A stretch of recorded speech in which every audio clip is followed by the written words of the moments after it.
Well, we believe that a sacrifice is needed to open it. What kind of sacrifice? That is what the elders are for. They live for this purpose.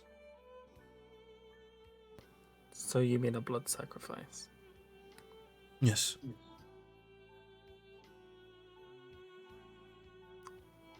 I somehow do not condone this.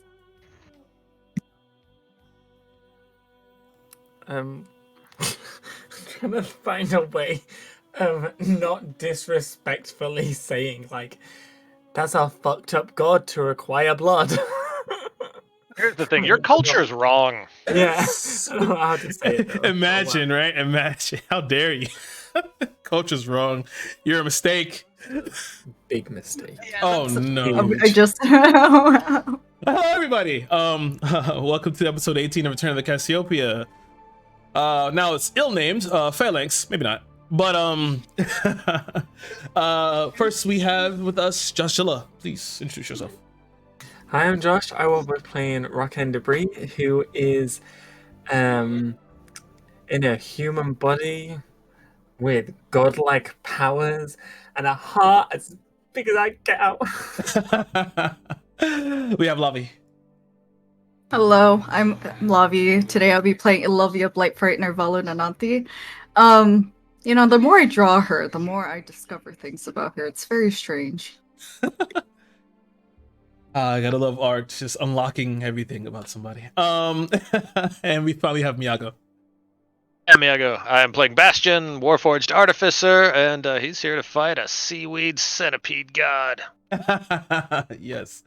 And hello, I'm Kira, your dungeon master. So previously, you guys managed to descend the mountain inside of the obelisk. Descending further and further down, going past the cilia of all beautiful types of colors, and it's a nice light show. That the cilia would kind of cause you to go a little wonky. Maybe, one of us almost walked over the side into a dark pit, which you guys end up jumping down anyway, regardless. So some clever maneuvering with Rakan, saving his boo to be Zeltrin, and nice feather fall and grappling hook usage with Miyago. My Bastion. Managed to make your way into a chamber where you ran into some pretty odd beings known as the Talarkin, which are frog people. After many of them died, unfortunately, you guys a fight ensued, but you had to fight these weird bug yet xenomorphic type of enemies with pincers on the side of their mouths and lots of teeth, and they kind of make you go all crazy when you looked at them. But you managed to kill them, and you were then spoken to by a voice after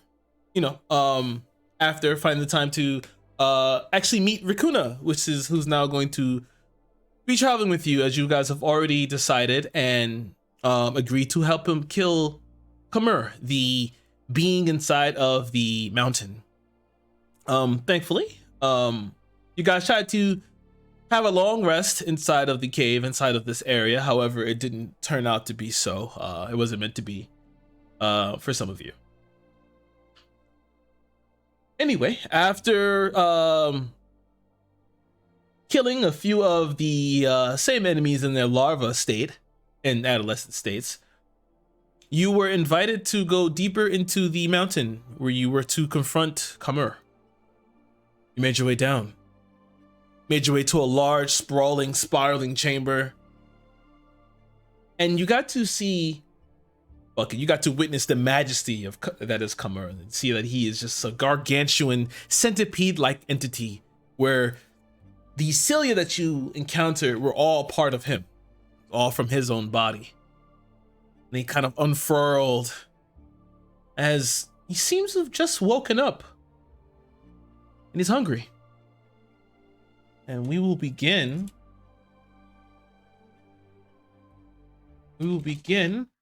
in that area.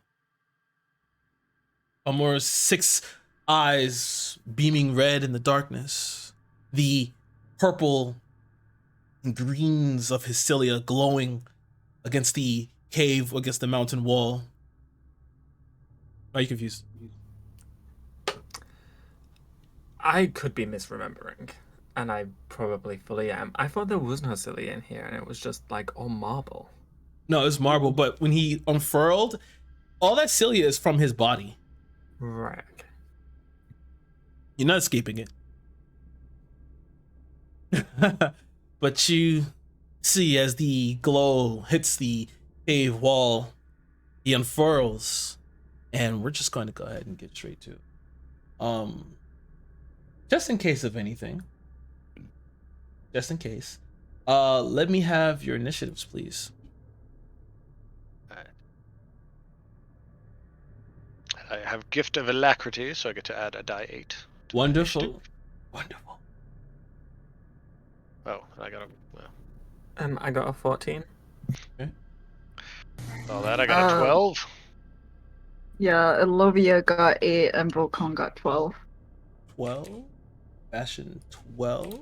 And Volcon? also, Zeltron got 9. Rakuna is nine. 14. That is 14.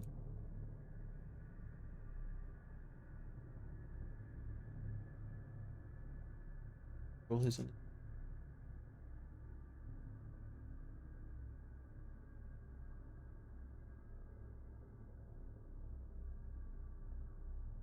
There and okay.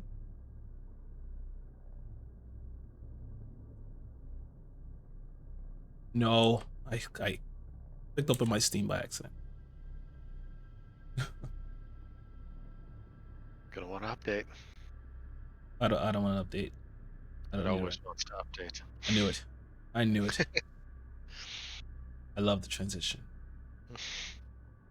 We'll get everything fixed. How was your guys' week? My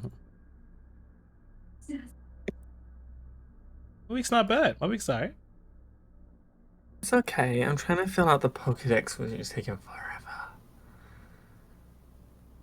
I should give you my Switch code. Please do. I will happily trade things. I've got a Machoke I need to trade to evolve. I've got a Kadabra that I need to trade to evolve. There's just so many things that need to evolve. Pokemon better with Alex friends. M is the best. Alright. So, at this point in time, I'm going to let you guys place yourselves.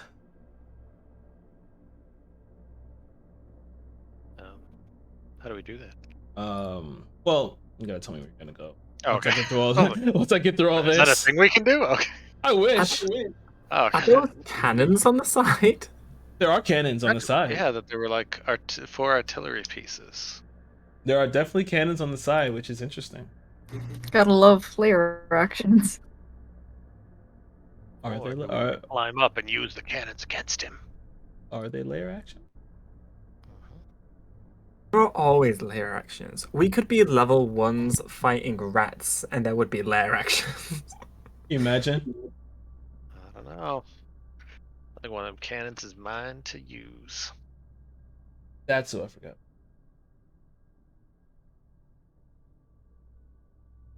You're forgetting there's like 1,000 of you. Where is he? Oh, Just there need to kill a couple of them NPCs. Yeah, some of them gotta die. So you guys can go ahead and place yourselves. This is Rakuna, of course, and everyone knows who you are. Of my so you guys to see better.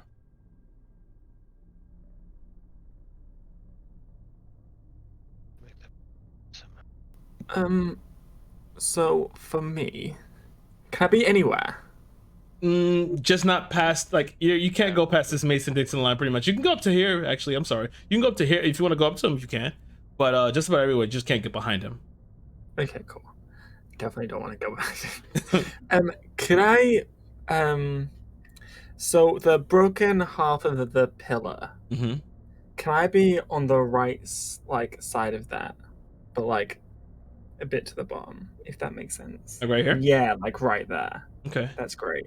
you can go there. Anybody else? If you want to actually move Raccoona like 4 or 5 squares, kind of toward where Rakan went, but so that he's between the rock and that pillar, kind of being sneaky. Like right here? Like down a little bit. Yeah. Okay, you could have made that. Yep.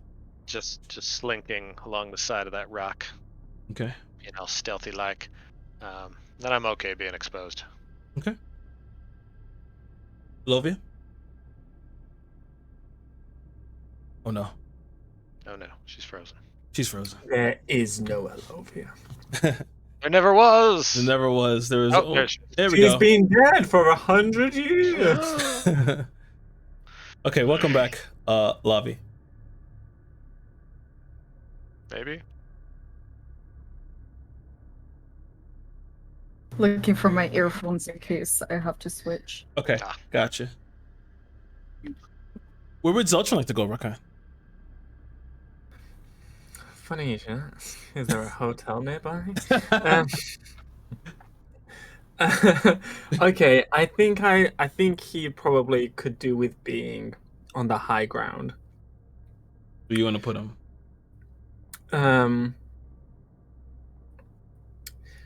Would he be able to get upon? So the cannon on the right side. Mm-hmm. Would he be able to get on on top of there? Not in the first movement. No. Okay, then yeah, I want him to be going in that direction, because I want him off the ground and tucked away to just shoot. Okay. All right. Does Volk? Do you want to go anywhere, Lovia? And does Volkan want to go anywhere?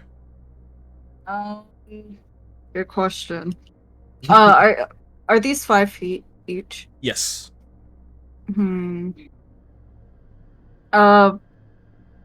Olivia will go behind the rock.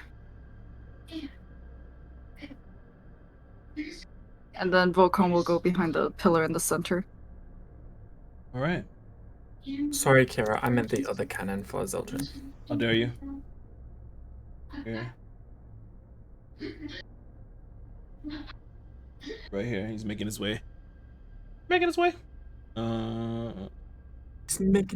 downtown. Okay. All right. What speed is he walking? I'm curious. So, as you sit there and Khamur kind of slinks around, his body kind of uncoiling. You hear it scraping against the rock. It's this tough exterior, this tough carapace causes some of the rocks to fall over and join the debris on the ground. You can hear it kind of like this. It makes this weird skittering sound. It just sounds like cicadas in the summer, but it's just like a entire chorus of them. So,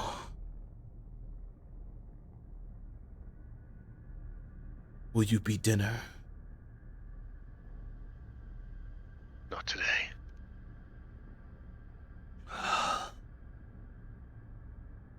Let's see, I'm going to roll something for Raccoona. Is this like a soul eater thing? Does he eat souls? No, he eats people. Bastion isn't a people. Sorry, Bastion, but you're an object. I'm gonna objectify you. That's crazy. I'm just as much of a person as you are. In So fact, maybe more so. you tell her, Bastion.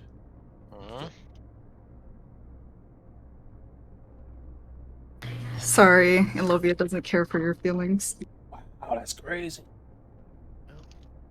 All right. When someone's beat to hell and needs a cure wounds. Bastion and Elovia just start going at it. You don't even need the centipede. Okay, everyone give me perception checks, please.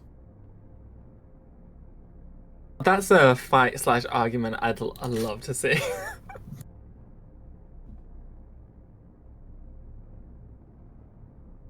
That's a dirty 20 for Rakan. I got 17. Volkan has 11. Okay. Bastion I can got barely 12. handle one character. And that's a 4 for Zeltrin. He ain't saying shit. Okay, great. 22 for Bastion, 20 for Phalanx, and Raccoona got a 21. Okay, nice. Everyone except Phalanx, Bastion, and Rakuna get to roll this next check, this next saving throw with disadvantage here. Sorry, what was the pass? The pass was 16. Okay. Oh, day 20. Oh, sorry, you too also. Excuse you, sir. Everyone give me strength checks, please. I mean strength saving throws, please. 1 second, my dog is eating a pillow. That's a nat 20. I say fuck you. And that's a 21 for Volcon. But, That was at disadvantage? one lower than I do. Oh, with disadvantage for Volcon? Yes. I got a 19. That's a 12. Okay. Anyone who rolled below 16 are restrained. Zelchin is indeed restrained. Bastion is restrained. Phalanx is not. Rakuna It's okay, is Volcon's used to this.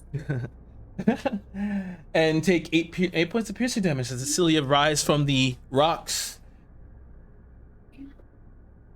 Alright. Oh, I can't change Zelchin's health. Do I get to do something cool because I rolled a nat 20? Yeah, you get to cut the cilia. Yay. But you're not captured at all. And as we begin first at the top of the round, it's Rakuna. Rakuna's first go. Una. He is over there. Sorry, the screen's slightly larger, so it looks like I'm ignoring you. 10, 15, 20, 25, 30. All right, excellent. So with his 80-foot range... Oh, actually, first thing he is going to do is use his thing that has a name, Hunter's Sense. As an action, choose one creature you can see within 60 feet. You immediately learn whether the creature has any damage immunities, resistances, or vulnerabilities, and what they are if the creature is not hidden from divination magic. Okay. So Rakuna's taken his learning using his Hunter's Sense. So he learns condition immunities and damage resistances, and what else we learned? Vulnerabilities, and basically what type of creature it is. So if it's like aberration, monstrosity. Yeah, it's a monstrosity, and it has resistance to bludgeoning, piercing, and slashing from non-magical. All right, non-magic. Okay, nothing terribly interesting there, but worth it. And he will assign it as his Slayer's Prey. Okay. Be like, nice. very Bruce Lee like nose wipe. And that's his action and bonus action. Mm-hmm. And he'll stay where he is. All right. Rakan, you're up. You're over your own deck. Okay. Before I take my turn, I can't actually use Zeltrin's sheep. Did you claim it? No. You're supposed to claim it. Claim it as your own. His life is in your hands. Claim it. I've waited so long to claim Zeltrin as my own. Either that or I'm going to claim him and he's just going to charge in with his sword and start swinging away. Hit 8 damage off of him. Okay, go. Okay, what am I doing? That's a great question. Is this monstrosity considered large? He is gargantuan. He's huge. Oh, baby. All right, then. I won't do that. No, I lied. He's gargantuan. My bad. Okay, cool. One of those. I need him to make a dex save, please. Thank you. Appreciate you. Okay. 16. 16. Oh man, you met it. Okay, fine. So, I'm gonna look at the floor, looking for a little stone, and then I'm gonna toss it in the air above his head, and then just raining pellets of stones are gonna come down on him, and that's going to do. If my dice can sort themselves out. Right, one's on top of the other one, and they're just fidgeting. That's 12 bludgeoning damage. Okay. And that's the end of my turn. All right.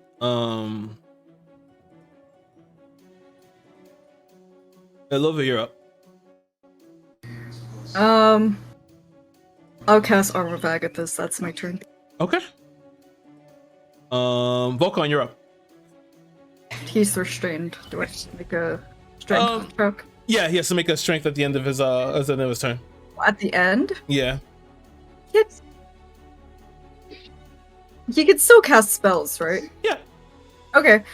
He will channel his divinity. Okay. And that's the end of his turn. Okay. Make your strength save. That's 23. Okay, nice. He's unrestrained. He's beaten it. Bastion, you're up. Zelchin's on deck. All right. As I am restrained, I'm going to cast Blur Nice. on myself. So he gets all blurry. Mm-hmm. For the duration, any creature has disadvantage on attack rolls against you. Okay. Attack. Yep. So, Blur. All right. And remake your strength save. Excellent. Come on, dice for strength. Oh, 6. Oof. Solid 6. Zelchin's up. Can Phalanx help me? Sure. Or If try to he's right next to you, yeah, I'll take that. You can make it with advantage. All right. Yeah, he'll just be gnawing at the things and the widgets and the. Oh, and he got a 7. So. Okay. Yep. Zelchin, you're up. Okay, cool. Can Zeltrin see the monster from where he is? Yeah, if he comes around, yeah, he can see you. What? Yes, he it's can't move. He's restrained. Oh, well, then he's kind of. I would assume, yeah, like because because Khamur is taller than that downed pillar. Yeah. Alright then. That changes what I'm gonna do. Okay, gosh. Okay, so I'm gonna make a first attack, which is a 14 to hit. That misses. Okay, and then I'll use my extra attack. Does a 21 hit? That hits. Okay, great. Oh gosh. Okay, so the second. damage for that is 17 damage. But can I wait? Now I've got to look at these trick shots.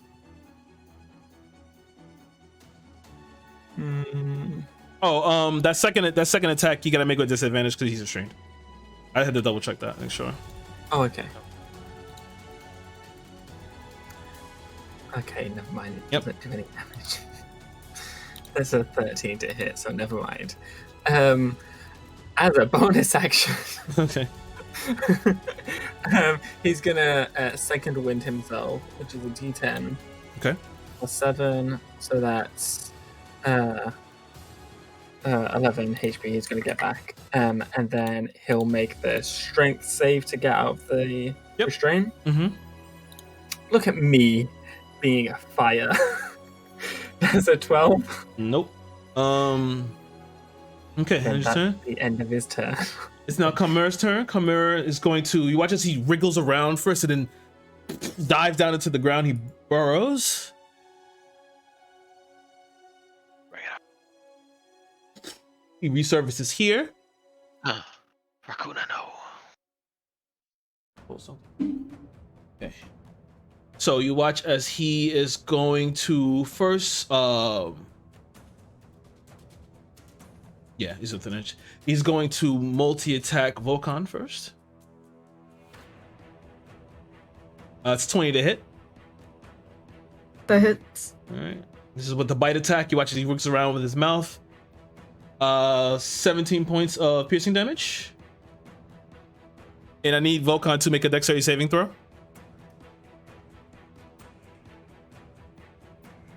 That's a 24. Okay, that's a nice as the pass. Why is he so dexterous? And he's going to whip around with the tail, and he's going to strike Rakuna. That's a 28 to hit. 14 points of piercing damage to Rakuna, and I need him to make a con save. All right.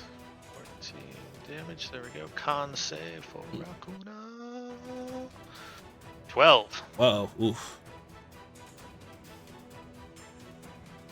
Okay. 24 points of poison damage. Ooh. Oh, he's immune to poison. Oh, nice, sweet. Okay, great. All right. Wrong. And then Khamur's turn. We swing back around to the lair action. At this point in time, you watch as he begins to shift. You see as the six eyes focus around on Rakan. Rakan, need you make a con save, please?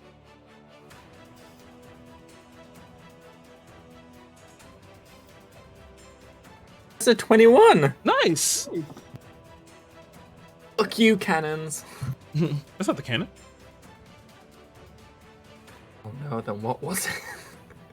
Cilia, you take 11 points of necrotic damage as Cilia rips around and strikes you in the back of the neck, but you just managed to dodge it from a vital point.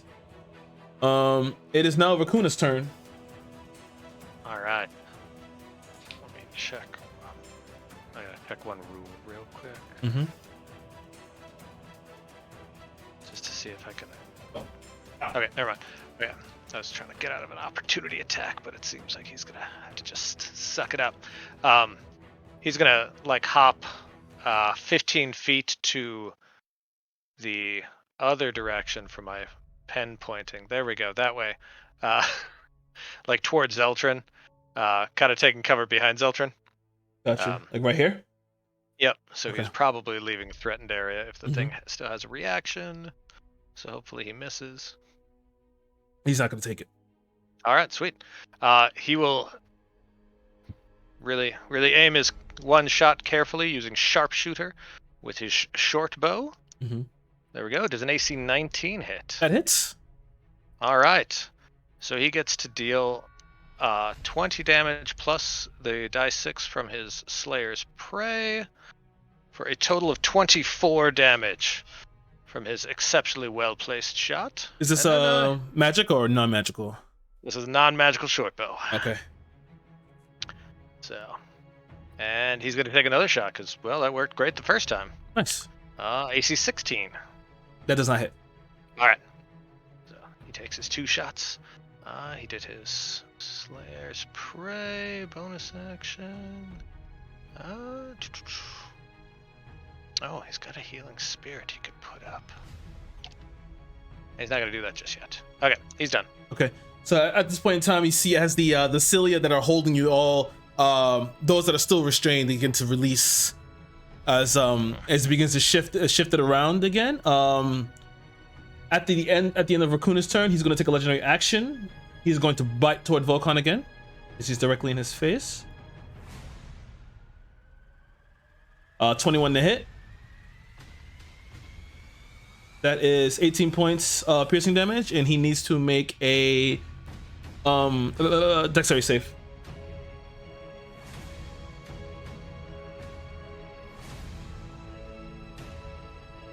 For Volkan.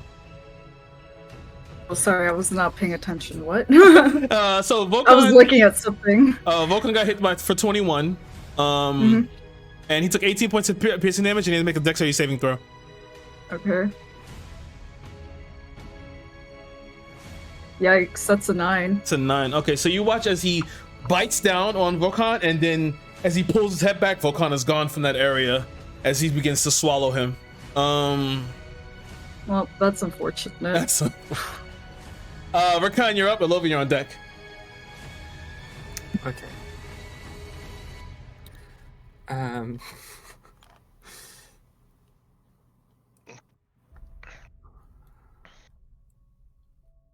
Fuck it, I'm gonna do the same thing. I'm gonna pick up a little stone. Oh no, wait, because then I don't want to miss everyone. Fuck.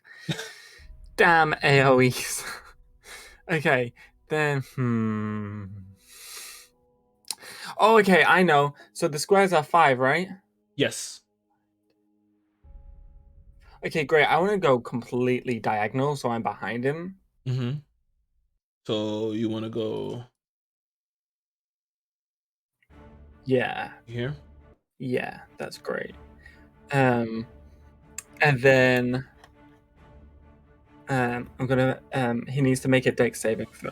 Oh no, he doesn't. Never mind. He passes automatically because he's huge. I'm gonna pick up a stone. Gargantuan. Sorry. Yeah. Oh, I apologize, size queen. I'm gonna pick up a little stone and launch it, and as it travels through the air, it like grows to the size of a boulder. Dealing I don't think. I don't think it gets halved if you pass. I think it's just whether or not you get knocked prone. So wait, let me just read it. Blah, blah, blah.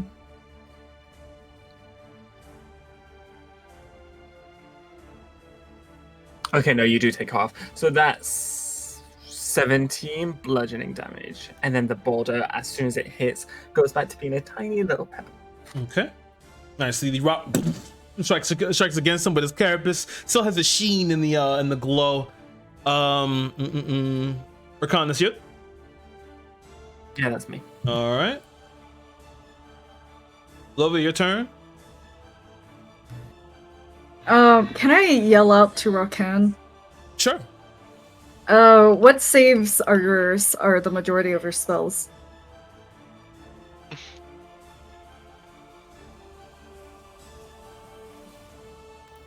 Dex with a few strengths sprinkled in.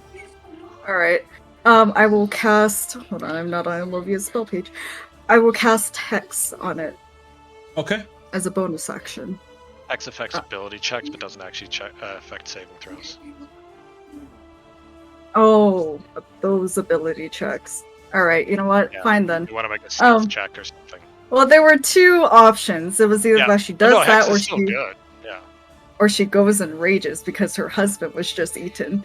So she is going to rage. All right. The Volkan's no longer there, right? Yeah, he's actually. I'm gonna remove him. Yeah. She's going to stand where he was standing. You're gonna move here. Okay. And then she is going to take 2 swings with her battle axe, which why do I not have a battle axe? I remember looking at this earlier as well. Oh, here it is. Shit.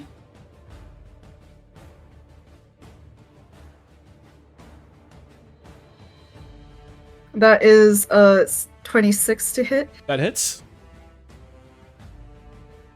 for how much rage? 8 damage. Yep. And then she's going to swing again. Mm-hmm. That's a 16. That misses. Alright. It just glances off of his carapace. Yeah, that's the end of my turn. All right. It's Volkan's turn. So Volkan is blind and restrained, but he can still attack with disadvantage inside.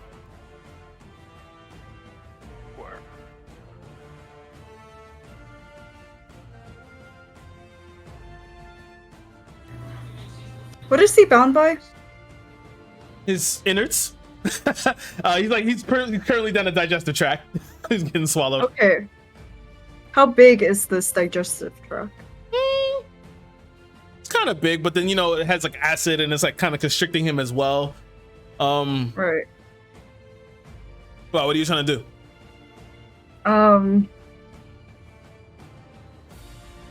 No, I don't think it'll work anyway. Okay. Yeah, I guess he's just gonna attempt to attack. Okay.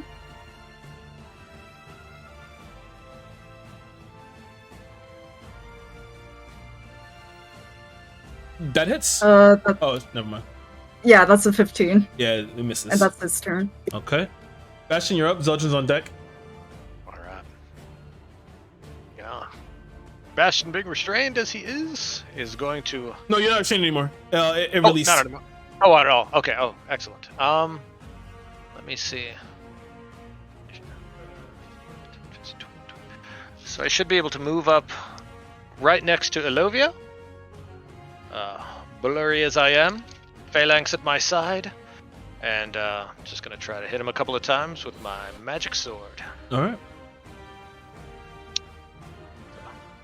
Slicing wing. Oh. Probably not going to do it.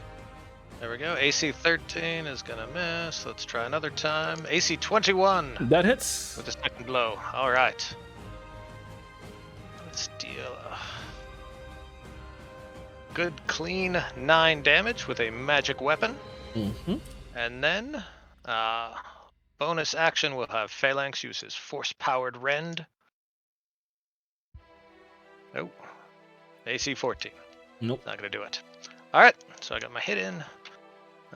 Blurry. Yeah, that's my turn. Okay, great. I think in your turn, he's going to use his legendary action. He's gonna flip his tail toward you. Yeah, bring it. At disadvantage because of blur. Yeah. All right, even at disadvantage, that's 25 and 30. Oh, well, yes. That 25 will still hit. 20 points of piercing damage. And I believe as a Alright. Warforged, you're immune to poison damage, I believe. Nope, I'm resistant. Resistance. Okay. Con save, please. Alright. I do have advantage on my con save against poison. Oh, come on. Oh, 24. Yep, that's fine. You take half. Right. So 11 points of poison damage. That's half and half again because of your resistance, and then the half because that you passed.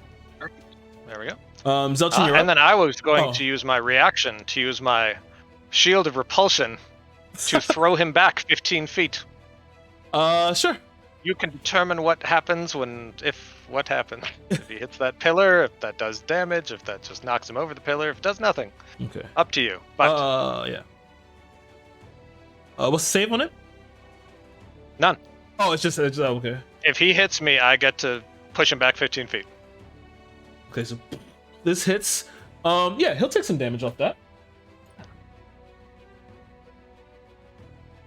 Make up for my lackluster round. Yep.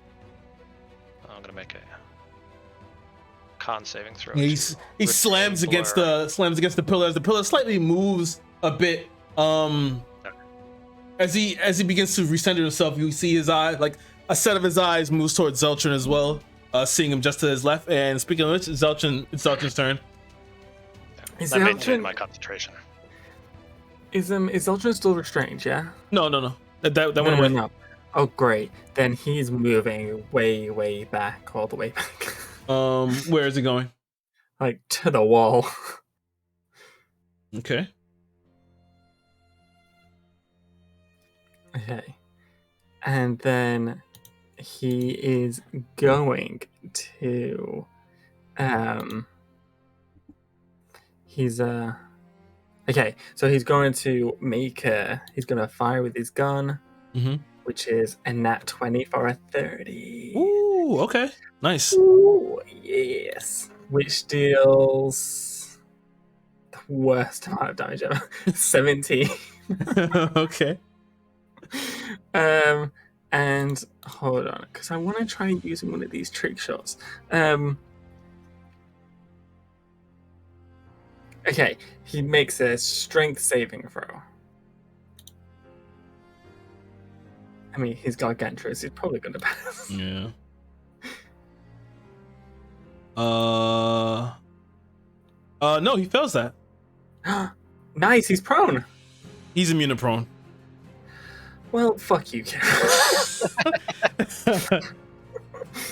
Okay, fine. He'll take another shot at him. That's 27 to hit. That hits. That's 19 damage. Nice. It's so nice playing a character that's so effective. And so simple. Who'd have thunk it? And then he's gonna action surge and hit again. That's 50 to hit. That's a miss. Yeah. And yeah, that's it. Okay. So it is now Khamur's turn. After the rain of bullets go up, hits to the side as both sets of eyes now focus on Zelchin. What is this contraption? Tell me. What is this? As he speaks towards Zelchin, you see the pincers begin to maneuver, and I need Zelchin to make a wisdom save.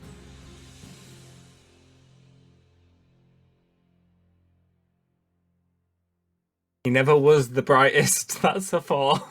Okay, so you watch as he begins to hold the gun up, and you see his eyes then also begin to turn red, and then you see this golden crown form on his head. It's his turn. It's now Lair Action's turn. Roll something here. Okay, so Bastion, I need a dexterity saving throw, please. All right. Not my thing. But let's see. 4. Ooh, okay. Not even worth flashing genius that. You take 14 points of bludgeoning damage as a boulder is sent flying from the wall into you from the back. All right. Rakuna is up.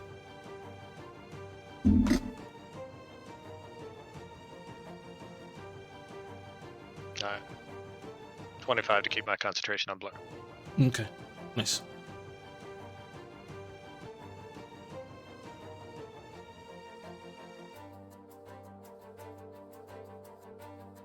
Oh, Raccoon. I'm sorry. Yeah, That's so me. yeah. I was like, Sorry. No, I'm used to responding to Bastion. Okay, Raccoon.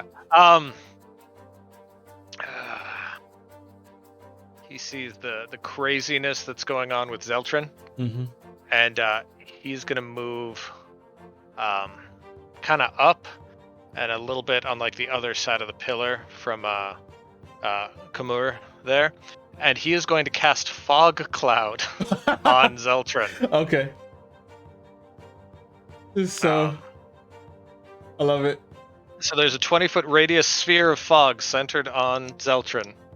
The area of heavily obscured, it lasts for the duration, unless it's dispersed. So he just wants to basically blind Zeltrin. Okay, nice. And she's here. Heavy fog. The hell is this? Is it the new guy? It's the new guy. I can't wait to shoot him. Is that Rakuna's turn? That is his action. I don't think he has any bonus actions other than Slayer's Prey, which he already has going, so... Give up Biting Healing Spirit. Actually, no. He's going... Oh, no, he can't use a second spell. So yeah, that's his turn. Okay. Rakan, you're up. I love you on deck. Okay. I am gonna just do what I always do. Pebble boulder. Okay. And that is gonna deal. Wait, I have to make a saving throw, yeah? No, because of your size, you automatically pass it. Oh, okay. When I use the spell with higher levels, so like if I use it 6th or 7th level, large creatures don't automatically succeed. And when it's 8 or 9, gigantic creatures don't automatically succeed. Okay, got you. So that is 18 damage. All right. As another boulder comes flying your way. Sweet. All right. Oh, there you're up. Alright, just to let you know, I really got a pee, so after Volcon, I'm gonna go do that. Yeah, go do But, I guess Olivia is just gonna swing her axe. I don't think she has anything better to do. Gotta move up a little bit. Okay. Oh, okay, never mind. I thought Repulsor blast. he hadn't moved, but he did move. First one is a 21. That hits. That is 10 slashing damage. Okay. And that's a fucking miss. Nice. Also, I forgot to do this. Since he's in the belly, Volcon takes 20 points of acid damage in there. I have a feeling that Volcon is dead. It's Volcon's turn. Okay, hold on. Let me just get his death saving throws up. Oh, he's already dead. He's already passed out? Yeah. Okay. Oh. I've never rolled a death saving throw before. How do I do this? Roll a Do I just d20. roll a Roll a d20? d20. Okay. Yeah. I just was making sure that there was no special, That's a nat 20. He says, fuck you. Oh, he's back up. He's back up with 1 HP. As the acid cloud begins to fall around him, like melting his flesh, you can feel it burning. He's beginning to fade before he can just hear your voice. Get up! He's and he wakes up in the belly of the beast.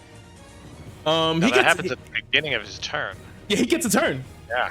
Yep. Can he All lay on right. hands himself? Hunter got himself out. Yeah, he is going to lay on hands himself for all of his fucking points. Nice. And that's his turn, and I'm gonna go pee. Yeah, go do that.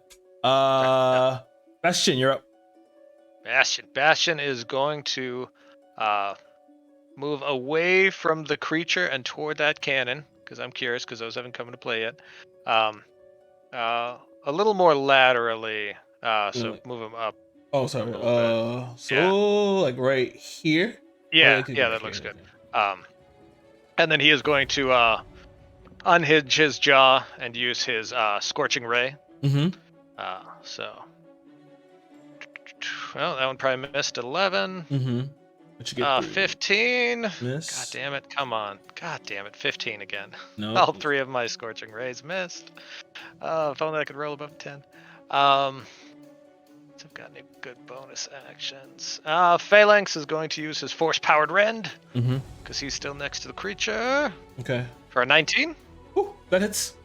All right, look at that. He'll do 10 force damage with his magic horns, and he's gonna actually stay there so that he can impose disadvantage on any attacks at Ilovia because he's just right next to Ilovia right now. Got you. So. And Zeltrin's turn. Zeltrin's like, all right, you little fucking frog, where'd you go? About see him. He's going to take 2 shots at Raccoona.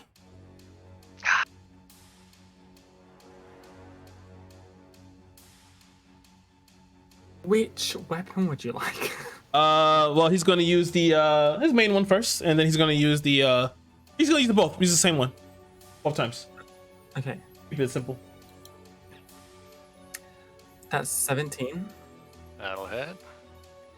And that is for 18 damage. All right. And then the second hit is 15. That misses. Yeah. Does that hit? Yeah. Nope. 15 misses. Oh, okay, cool. AC 16. Nice. Anything else? He can now make a wisdom saving throw to try and get out of the effect. Come on, Zeltrin. Nope, that's a 9. He's still under the effect. And on top of that, it's Khamur's turn. So Volkan takes acid damage. He takes 15 points of acid damage while in the belly. Khamur is Sorry, going. can you repeat that? He takes Volkan takes 15 points of acid damage. He takes damage every time it's Khamur's turn. No, I was just making sure because I was zoning out again. He is going to use stone endurance to say no. Okay. Hold on, give me a moment. Mhm. Actually, I'm not gonna. You can just continue. Okay. You see as he burrows down. Right here, back to his original spot, and you see as he shows up. Do I get an opportunity attack? For the burrow, yeah, you can. Oh, nice. I was expecting to be like, no. Phalanx gets a reaction as well. Yep. Oh, but he only got a 16. Oh, and that's a fail. Cool. Okay, that's a miss. All right. He pops out on the other side, and he is going to cast. See, as like all his legs begin to all like he stands up like if a centipede was to stand on his hind legs, it just kind of rears up, and you see the legs begin to maneuver and chatter as the cilia stretch out, and they turn to this bright red color, and he's going to cast Gravity Fissure. So I need con saves from Ilovia and Rakan.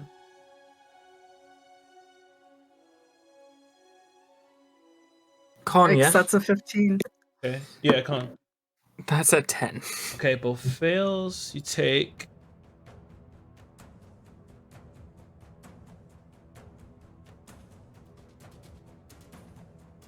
30 points. Force damage.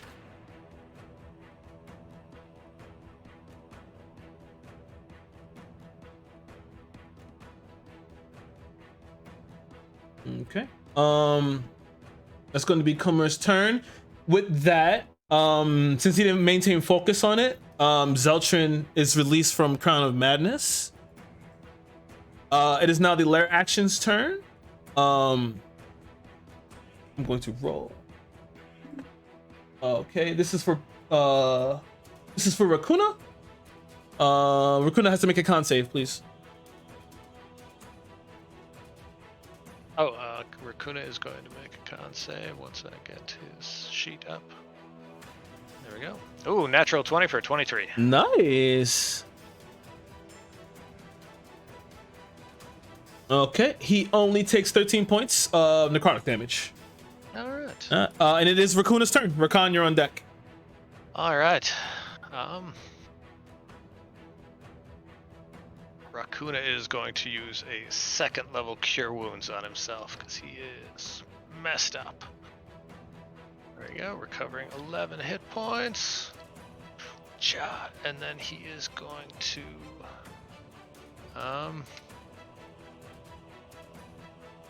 kind of move, maybe just like kind of behind the broken end of that pillar towards Zeltrin, as he kind of eyes Zeltrin warily. But without the crown, he's less worried about it. And yeah, he'll just take cover there. Okay. Rakan, you're up. I love you on deck. Okay, I'm moving way back. I'm moving kind of to the right of Ilovia. Back to the pillar. No, but sure. Oh wait, I'm sorry. That's my right. That's why. Like right here. But sure. Okay, whatever. What the fuck you trying to move? What the fuck you trying to move? You can't say to the I right. said next to Ilovia. Next to Lovia. Oh, is he one right here? Yeah. Oh, okay. And I'm gonna need it to make a dex saving throw. That is a 2. But he will use a legendary resistance here. Of course he will. So centered right below him, right in the middle below him, and then outwards in a 20-foot radius. Like the earth slightly raises and then like shifts and mold, turning into difficult terrain. And he will take. Oh, that would have been so good. 13 damage. Okay. God, I'm pumping out damage today. All right. Lovia, you are up. So where exactly is, like, where does the difficult terrain end/start? Yeah, how big was the utility terrain for you that you made? It's a 20-foot range with him being in the center. Well, it's like right around here. Difficult terrain. Kind of hard to see, but yeah, it's like right here, yeah. Alright. 10, 15. Him being the center. Right here. No! Damn, I can't get up to him. Well, I don't want you to get eaten either.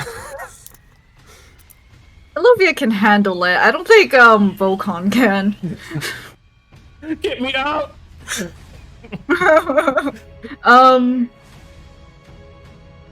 Sorry, let me check something real quick. Okay, so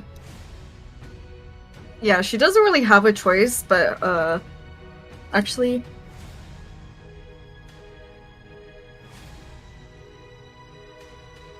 okay, so she is going to have to, well, regardless of what she does, her rage is gonna end. And she is going to, what is she going to do? She's gonna cast Hex. Why not? Okay. Okay, he is. That's a Wisdom save report. No, I lied. Ooh, it's a natural 20 for a 23. Let me snip that right quick. I don't think it's. Oh, never mind. I can't do that anyway. Scratch that. I can't do that. Oh, because you use your bonus action to end your rage. Yeah. Got you. So I'll Eldritch Blast him. Why not? Eldritch Go Blast. to. That's 22. Oh, that hits. For 10 damage. Force damage. Mm-hmm. Nice. It is Volkan's turn.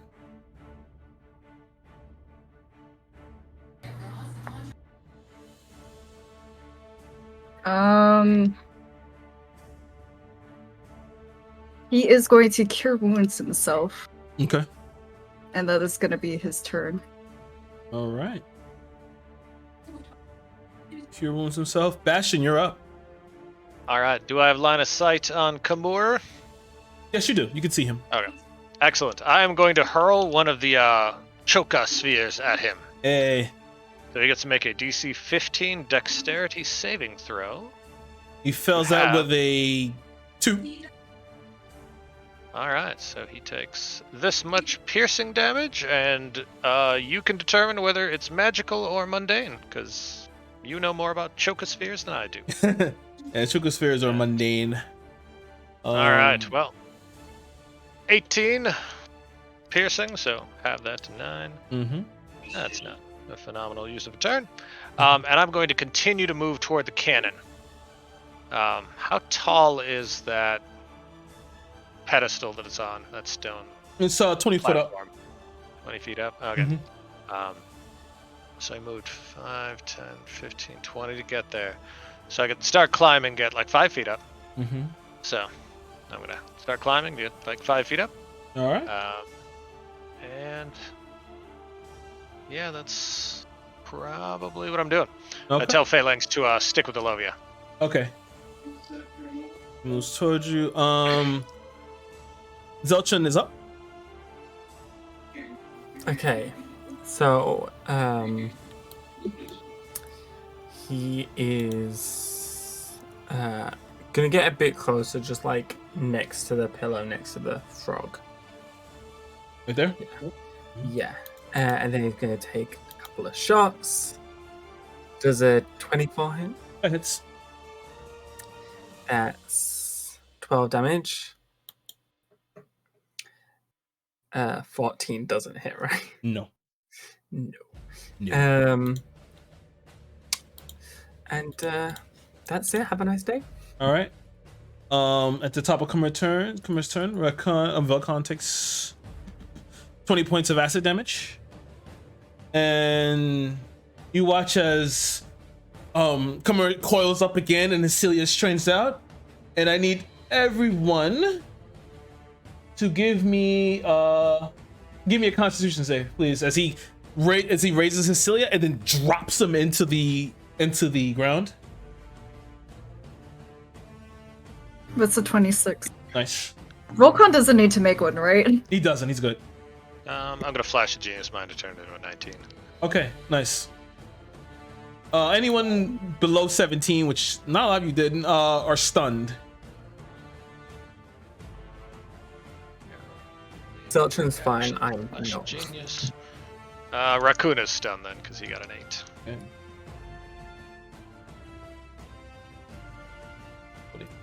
He burrows under and then comes out on this side.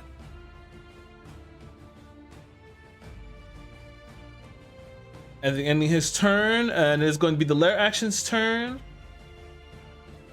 I need Rakan, please make a dex save. I'm stunned. Oh, perfect. You take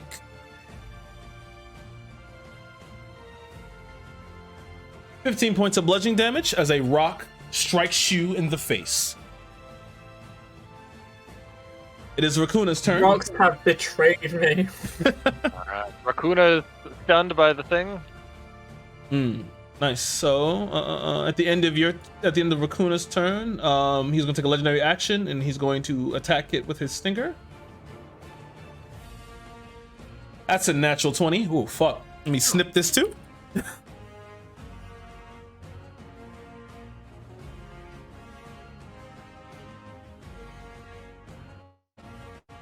Just gonna do that. All right.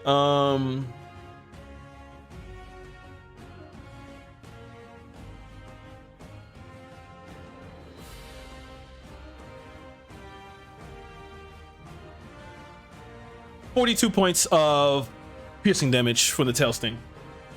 That's to Raccoona. Yep, to Raccoona. All right, he is thoroughly unconscious. All right. Rakan, you're up. I'm stunned.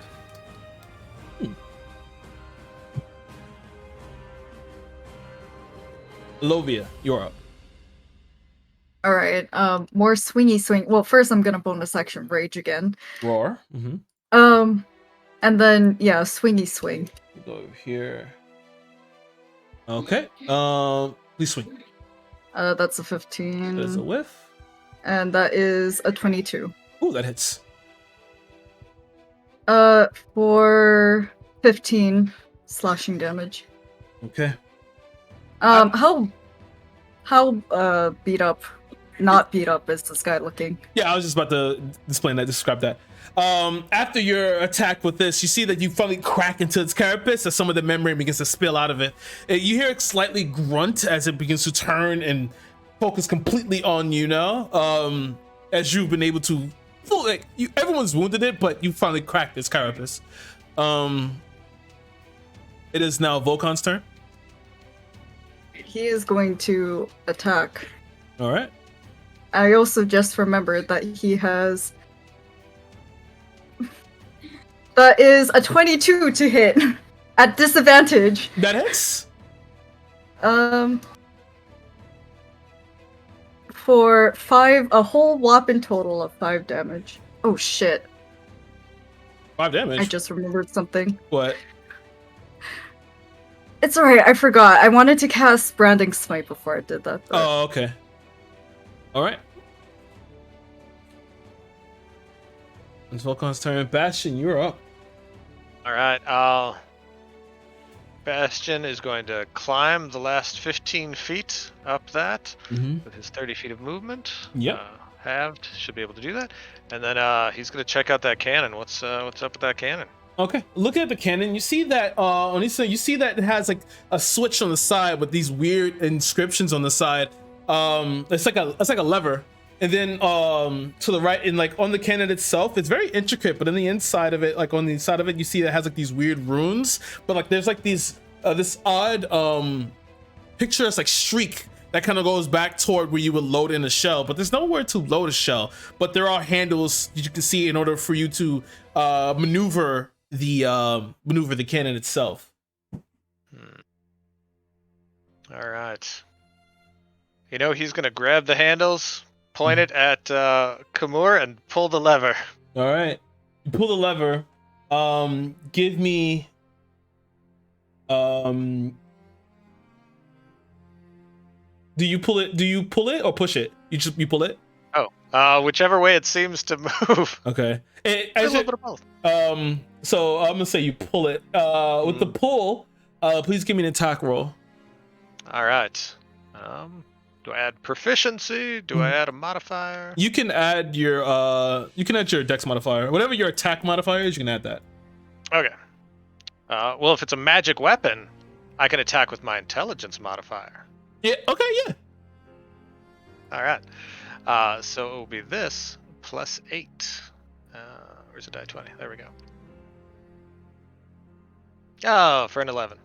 11. No. As you pull back, you watch as it charges up for a second, and then it shoots out this large, like rickety, like golden harpoon. It flies across and stabs into the wall. As you let go, and you see it doesn't find it seems to like kind of, you hear like a few these weird beeps as it's trying to sense something, and then it retracts the harpoon itself and pulls it back inside. I know how it worked. I just made it shit. I do have 2 attacks per round. Go ahead. Yeah. Does something different happen if I push it forward? You're gonna push it forward. Clever? Yeah. All see right. what happens. So you push it forward as it begins to build this energy ball in the center. And I need you to make another attack roll with this. All right. Well, here it'll be the same as my gun. Ooh, 21. That hits. So as it does it, you watch as Khamur is currently dealing having to deal with Elovia, who just struck him as his character is breaking. It builds up energy and then it fires up this large beam of mana as it goes to strike Khamur. Please roll. Gundam wing. Please roll me 60-12. All right. 1, 2, 3, 4, 5, 6. Boom. There we are, 57. All right, now we can unlock the rest of Khamur's fight. So as you strike into Khamur, he falls over to the side. You see just a large explosion in front of you happen as just like a brilliant light show, and he falls over. As he does so, I need to roll something. Okay, so he still holds on to Volcon, but as he falls over, he hears, and then he looks toward you, Bastion. As he does so, you watch as his carapace begins to change colors before these crystals begin to sprout out of his back. That ends your turn, I'm assuming. Bonus action, Bastion or Phalanx is gonna attack him. Okay. There we go. Force powered rend. Oh, AC 10. Nope, that's a miss. Okay, hit him down. At the end of Bastion's turn, he's going to tail strike toward Elovia. This is at disadvantage because of Blur, not Blur, because of Phalanx. 19. That hits. Okay. 17 points of piercing damage, and I need you to make a con save. Is that halved already? Oh no, I'm sorry, that's not halved. Can't do math. 8. I was gonna say you have 2 options. Can't do math. 8. Con save, right? Yeah, con save. That is 26. Nice. Okay, so you need to take half damage here as well. Ooh, wow. 20 points of poison damage.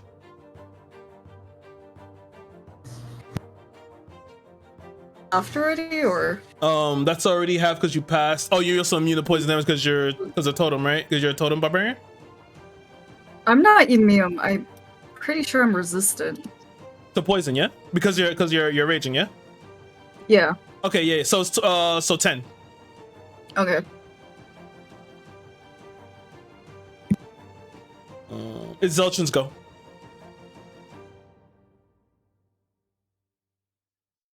Okay. Does a 16 hit? No. Does a dirty 20 hit? That hits. And that is 14 damage. Okay. And that's the end of his turn. Jesus. All right, it's Khamur's turn. At the top of Khamur's turn, you know what happens to Volcon. He begins to melt. He begins to melt, and he takes. Ooh, it's 29 points of acid damage there.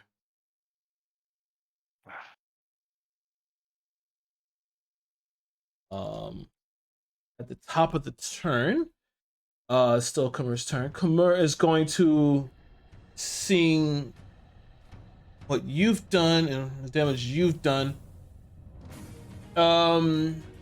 He is going. I need Elovia to make a intelligence save, please. Now that is the save I cannot do. That's a nat 20. I say fuck you. Oh my goodness. Okay, so you still take damage. Even with that nat 20, I don't do a triple backflip. Can you imagine? No, it's not a physical attack. Triple backflip out of the way of. The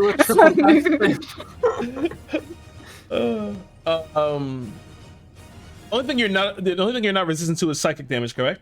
Yeah. Okay, so you take full. This is 28 points of psychic damage to you. Wait, sorry, 20 or 28? 28. Okay. And now it is Lair Action's turn. I need everyone to give me a strength save, please.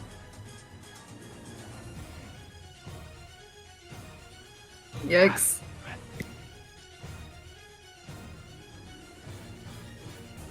Anyone below a 16 is restrained. All right, Bastion is restrained. Did anybody succeed that by chance? Phalanx has Anybody? the same thing. Nope. Bastion and Phalanx failed. Okay. Restrained and 2 points of piercing damage to everybody who didn't pass. It is now Rakuna's turn. Just a death saving throw on him. All right, let me apply damage to Phalanx there real quick. All right, death saving throw. Come on, Rakuna, 20. You can do it. We believe in you. 7. 7. That's a fail. Rakan, you're up. Good job. Okay. So I'm no longer stunned, but I'm now restrained. So You're now that's restrained, fine. yeah.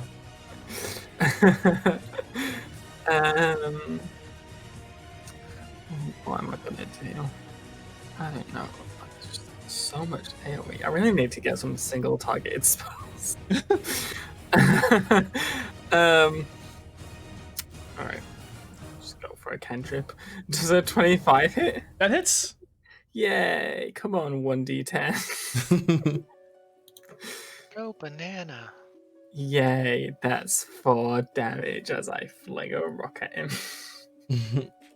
Really impressive. As you fling that rock, it hits him in one of the eyes. He kind of buckles over slightly. You see that, you're still doing damage to him. At the end of your turn, he's going to take a legendary action. He's going to strike. Well, do I take a strength save? Yeah. Make your strength save, yeah. It's 18.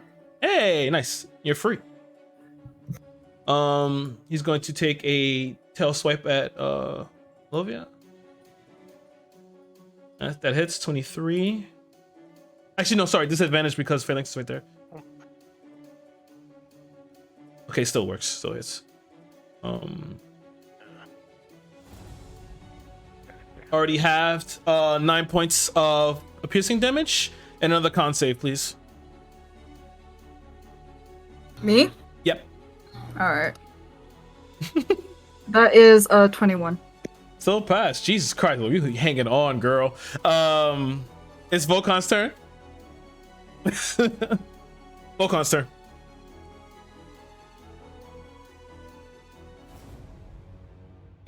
Sorry, what was my turn? No, that was a lit. Oh, I'm sorry, I forgot. My bad. You go. Yeah, you go. I had moved. I had selected Alovia and then did the legendary action. My bad. I usually do the other way around. Go ahead. Alright. Is there any way I can get Vulcan out? Or is it just like I have to kill it? You gotta kill it. How bloody is it looking? He's hurt. He's hurt. Well, yeah, but I don't believe you after you're like, now we have the second part of his thingy thing. Like, every boss has to have a rage mode. But he is hurt. You've done damage. He is bleeding. Lovia is the rage mode. You don't need one. Yeah, I guess. I mean, she doesn't really have a choice but to keep on swinging. At disadvantage. Oh, that's a miss. And that is also a miss. All right. Okay. Do I get to make like a not restrained? Yep. Saving throw. You always do. You always do that. Even if I can see you talking. Yeah, but what's the save? Strength save. All right. Just making sure. That is a 24. Hey, broke out. It's Volkan's turn.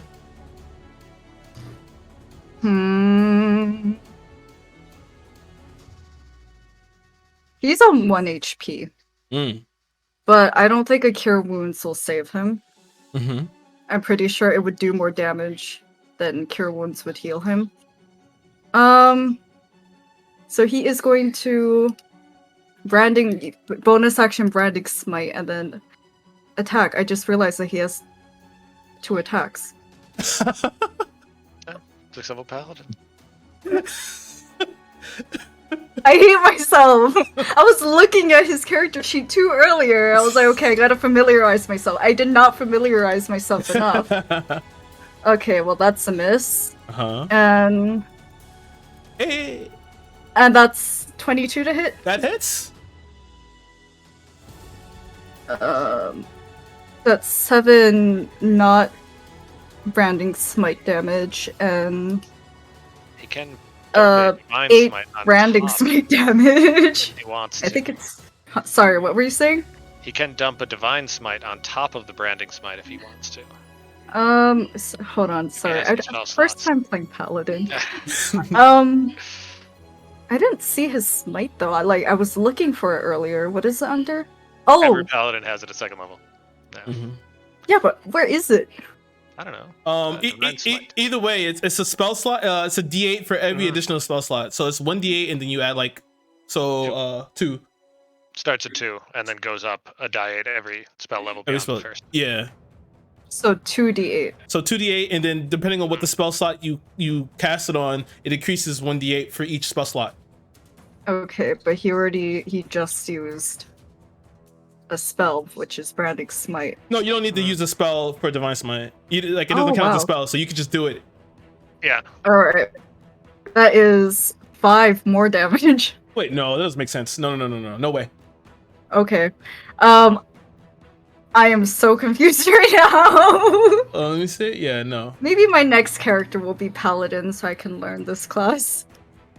I was supposed to play a Paladin twice, but that never happened. So I got the damage you hit me with so far, and then I'm gonna go ahead and roll his divine smite damage, which is Yeah, go for it. I'm gonna do it at the 2nd level, so he'll hit with 4d8s. Oh, Yeah, Yeah, 4d8. 2d8 for first level spell slot, plus a die 8 for each spell beyond that, and then another die 8 if they're undead, fiend, or undead fiend. And with there we go. And with that, plus what you did earlier, you break the damage threshold as needed, to unlock his 3rd phase. and he cuts his way out. Oh, yay. Oh, 1 HP. What a hero. 1 HP. 1 HP in a dream. As he divine smite, you see as the light explode from Khamur's maw as Volkan cuts his way out and falls out of the mouth and slaws and falls right in front of you, covered in centipede mucus. I'm really glad that I made Volkan really hot, because this probably looks really hot. Okay. Ending Volkan's turn. I need to add this to my fanfic or my fan art. Bashing your up. All right. Well, he's going to go with pushing it forward first time, because that energy beam seemed to really hit the spot last time. As you look at it, though, you see that it makes a powered off sound. It doesn't seem to work. Does pullback do anything? No. Nothing. Okay. Now can I just draw my gun and take a couple shots? Yes, you can. All right. I'll just try to put a couple bullets in him. There we go. AC 22 Ooh, that hits. and AC 23. Ooh. All right. They both hit. So that is a magic firearm. So 14 damage from the first shot, 17 from the second. Ooh. Two really heavy shots as he watches his face. He has his body ricochet, slide as the cilia begin to slightly blink. You see the blood begin to pour out as part of his face from those 2 shots is slawing and hanging off, and the carapace is shattered and broken. At the end of your turn, he is going. Bonus action, force-powered rend, which is probably gonna miss because it's got a low attack bonus, 12. Okay. Yep, that's And a with an miss. AC 12 hits. Nice, that's a miss. I'm done. Nice. He is going to take legendary action at the end of your turn to bite toward Alovia. Disadvantage. Phalanx will impose disadvantage. Mm-hmm. And any other attacks he gets, Phalanx won't be imposing disadvantage. You can just do it once per round. Okay. because it takes his reaction to do it. Got you. 15 to hit? No, right? I misses. Okay. Zeltrin is up.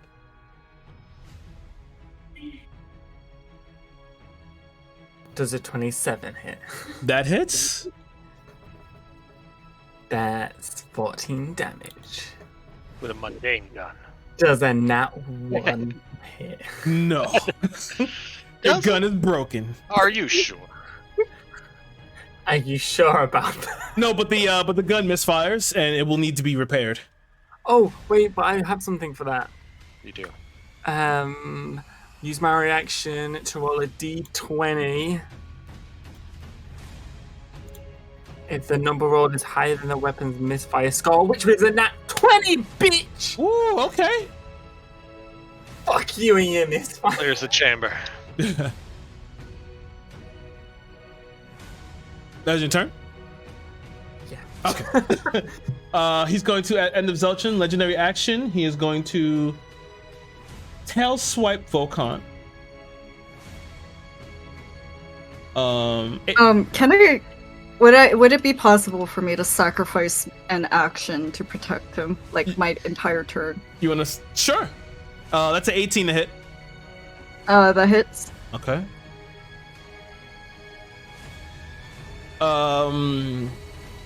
6 points of piercing damage, and I need a con save.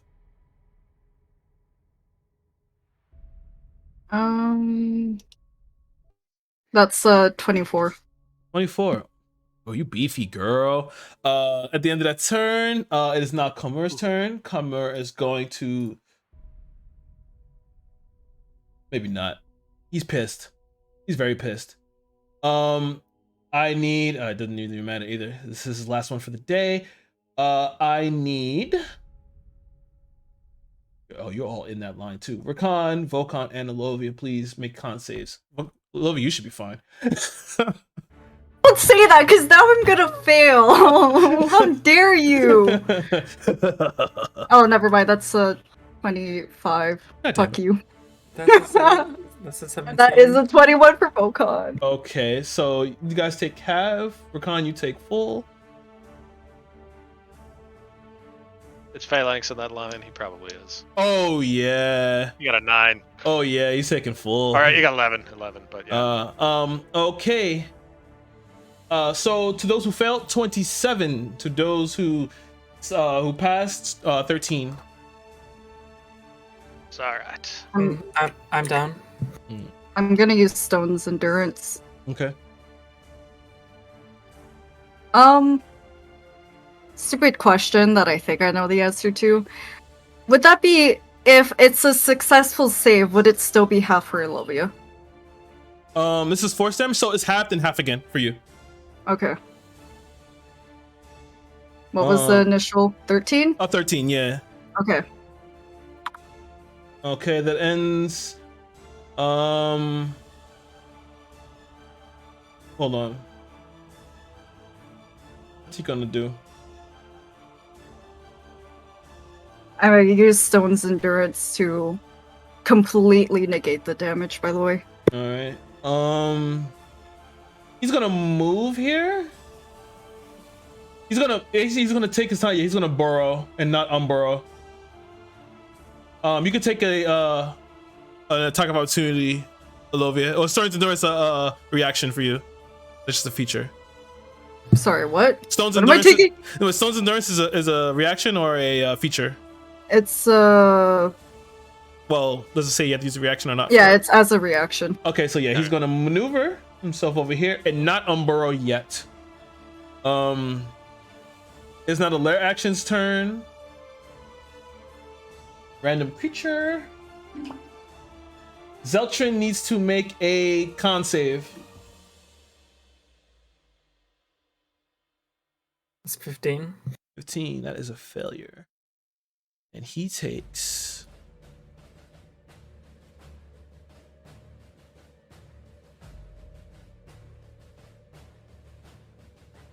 Uh, 11 points of necrotic damage.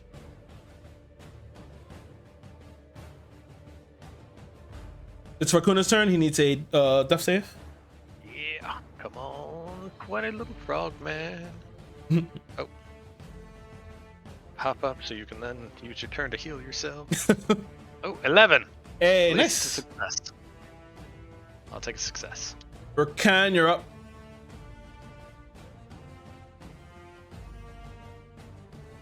Pass my first death save. Okay. Elovia, your go.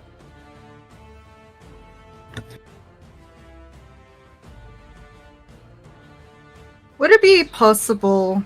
God, I don't think it is. I don't have anything to do it, but I'll try anyway. Could I attempt to stabilize Volcon? Sure. Give me a medicine check. Where is... There it is. That's a 17. Okay, yeah. I'll say he's stable with 17. Fine with Okay. that. That's the end of my turn. Okay. Where Volcon is just down for now. He's just at 0, chilling. Unconscious. Bastion, you're up. Currently, he is not unburrowed yet. He's still underneath the ground.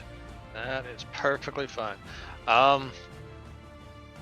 This cannon in front of me, does it seem to have like replenished a shit ton of its glow, or does it seem like it's not fired anytime soon?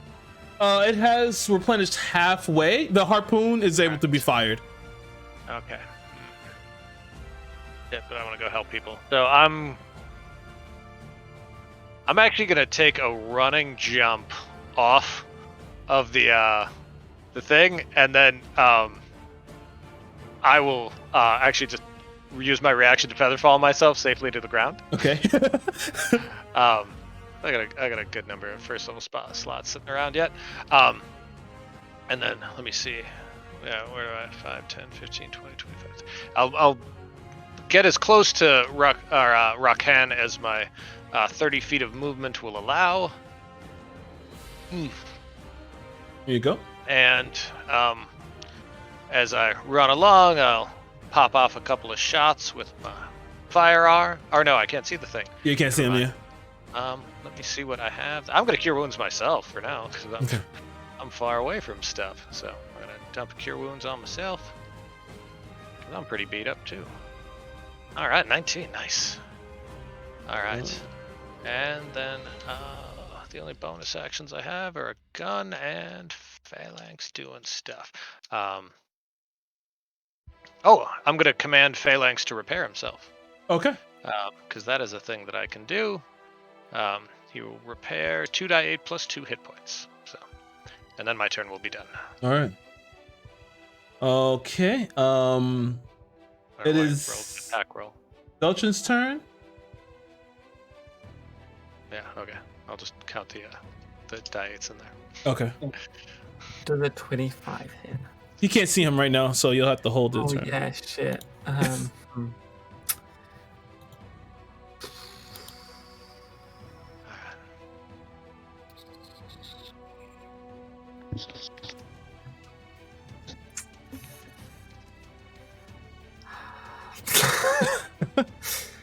Yeah, he's just gonna file his nails. Okay. You can hold your attack when he resurfaces. Okay, great. Potion throw at people. Maybe not. And on this turn, he resurfaces. So now he can take his attack. That is 17 damage. Okay.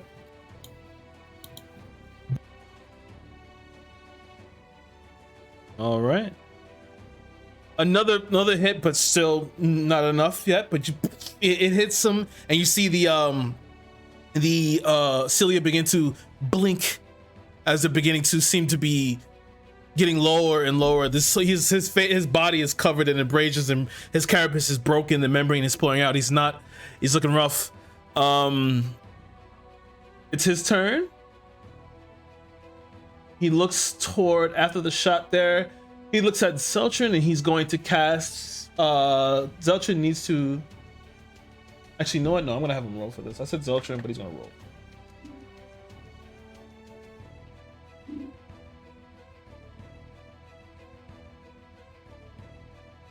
Okay, yep. This is Zeltrin. Zeltrin needs to make a dex save. Shouldn't be too hard for him. That's 22. Beach. All right. He takes half damage. Let me just check.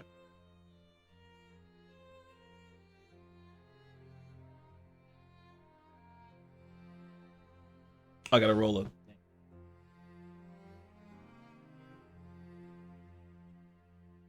right. Yep. He takes half damage here.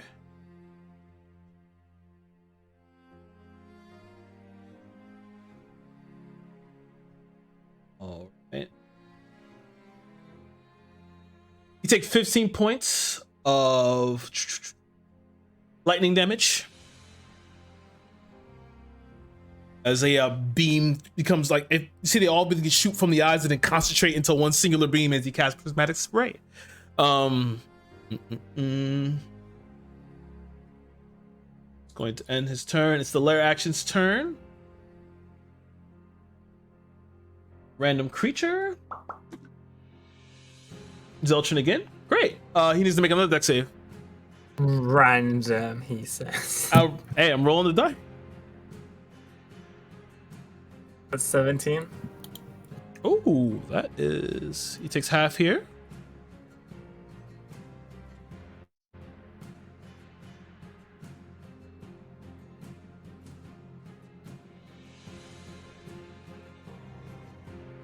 Uh, 12 points of bludgeoning damage. Zorkuna. It's his go. Death saving throw. Do it. Wanna go? 12? Hey, nice. Hardy little frog. All right. He's gonna be all right. All right. Urkan. Death saving throw. I'm gonna go vault over Rakhan's corpse to go heal It's a pass. Rakuna. Okay. Nice. Alovia. Can I grab Rakhan's foot and Volkan's foot Okay. and then drag them behind the rock and the pillar? Sure. I think that'll take all my movement speed if it's Yeah, half. it's halved. Yeah, like 15, and then you can But- bring. I don't know if it's a third, but her carrying capacity is really, really high. You want to go between the pillar or the rock? The pillar, right? The rock and the pillar, or like whatever that circular, yeah, that Oh. thing. I don't know what that is, but I just called it a pillar. It is a pillar. It is a pillar. All right. Can they be like more behind? Oh, okay. I'm not gonna use their dead bodies as shield. Why not? Because I'm a nice person as the character, I'm kidding. Okay. and that's the end of my turn. All right. It's Volkan's turn. Is Volkan out? Volkan's out, right? He's out, but he's stabilized. All right. Yeah. He just said that he's just chilling there. Yeah, he's just chilling. Yeah. Bastion, you're up. All right. See, 5, 10, 15, 20, 20. Okay, so I can get next to Rakhan and Volkan there on the ground. So I'm going to do that. He's going to reach into his coat and pull out his mechanical spider with a syringe and put it on Rakhan, and it's going to jam its syringe into his torso and cast a Cure Wounds on him Nice. at second level. Oh, that was the first level. Add a die to that. 11 plus this, because I clicked on the wrong thing. 11 plus 2 for 13. All right, I'm out of second level spells. Thank you. Get up! Mm. And then again, I will bonus action have Phalanx repair himself, and he'll move over to where Rakuna is. Okay. All right. It's Zelch's turn.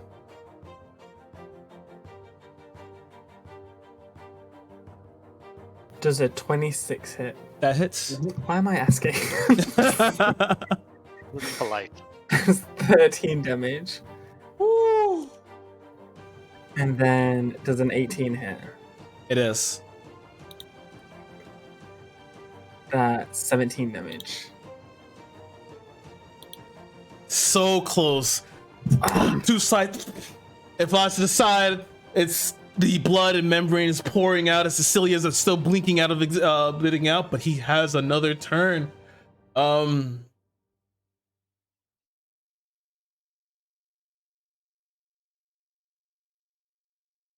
Only person you can actually see right now is Ultron. Actually no, unless he moves. Actually, yeah. What are its pronouns? I feel like we're constantly switching between he and she. I said she. I kept saying he, didn't I? Whatever. I heard she occasionally. Mm. But okay, I'll keep a mental note of that it's a he. it's a they. It's a it.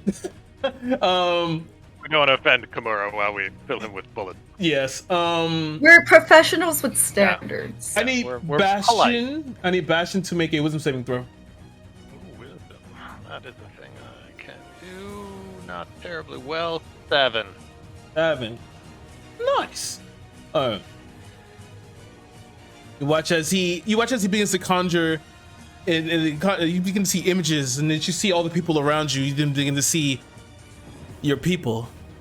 You begin to see the Warforges begin to be broken and rusted, and their cores begin to like slightly peter out as they're grabbing to you, asking for help. You are currently frightened, and you take. Oh.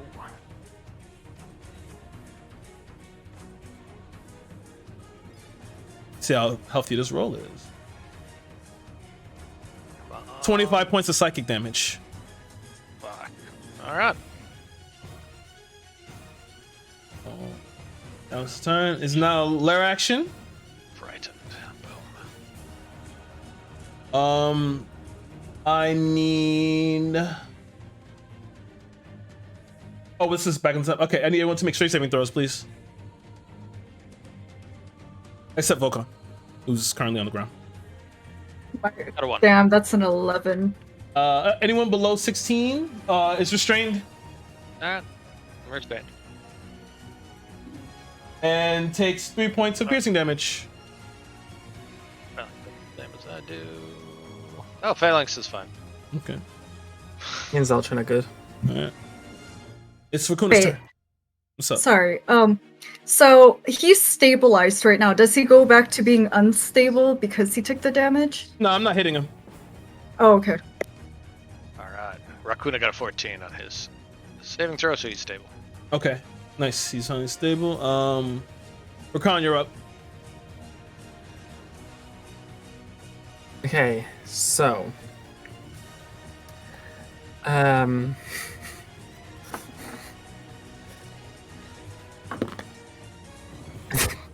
it's a 27 hit. A hit? Yeah. Yeah. A hit. Why you keep asking? Great.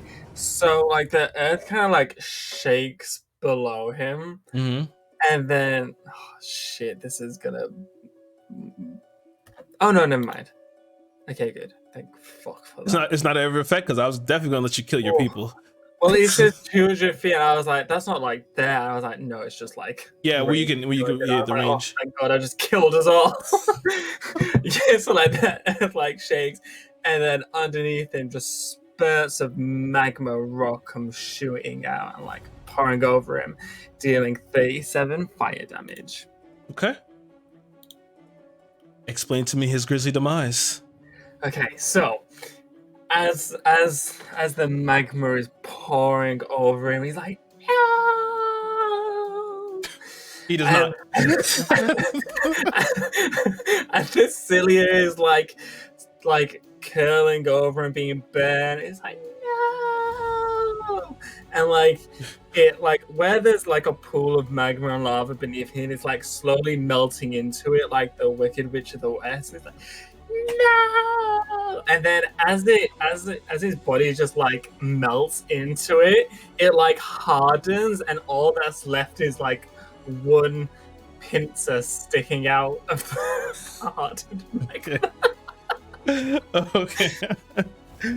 So yeah, as his body melts and turns into this statuesque remnant, you see in the further back of the chamber as there is a collection of energy, and it shoots out like through the entirety of the mountain. And as it goes, you see as the mountain itself, someone begins to lighten up as a lot of the cilia, of course that's melted, but some that's even left inside of some of the rock, they all peter out and die. And graduate configurations. And as you all come back, I think it's a good time to take a quick 5. Hoorah.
I have my little cube that changes shape. And welcome back. In last life, you have felled Khamur, the centipede, whatever the fuck it was, as it lays there as a over and heal Raccoona. All right, you're gonna kill Raccoona as you Yeah. step over Raccoona. I almost stepped into the great light. Thank you. Who didn't? Thank you, little brother. Brother. He just shakes You his head stood next to me in battle. and looks towards you, and he kind of like, he just kind of tilts his head slightly. Your name, Bastion. Mhm. You are a Torokuna, warrior in my language. You all are very strong. I do not know how my people will repay you for this. the awakening of Khamur was a terrible thing. Now that he has failed, perhaps life will get easier. I hope so. As you're standing there, oh, I'm sorry. But as you're standing there, you see that beam of light is still continually going up through the mountain. And you continue. You spoke of a key, or the piece of the key that Khamur had. Does it have something to do with that beam of light? He looks toward it and he nods. As you stand there, you see that it seems to come from a higher point, a little higher point in the pedestal, like a little cove. And then you see the wall itself begins to move automatically as it turns into a set of stairs. Go up them stairs. You get there, you see that it is coming from a singular. It looks like a decanter, but it's slightly larger. It's crystalline in its shape, but it's very clearly a box of some sort. All right, he'll figure out if he can open it. Yep, it's unlocked. As you open it, you see in the center of it that's causing that light, and it is a purple ethereum crystal. As it's set in the center, it's uncut, and inside it sits on top of a collection of gems and rubies. And in the midst of the gems and rubies, there is a singular gold ring with a amethyst stone affixed atop. Oh. Elovia, where are you? What are you doing? She is still leaning against that rock. She's probably just sitting there, reevaluating her life. Probably Volkan's head is probably in her lap. Probably Volkan is just Yeah, she's probably like her hand is on his forehead, just kind of petting him, I guess. pretty much. That's understandable. Volkan is still stirring. His chest is slowly falling and rising and falling. You know that he's here. Rakan, what are you doing?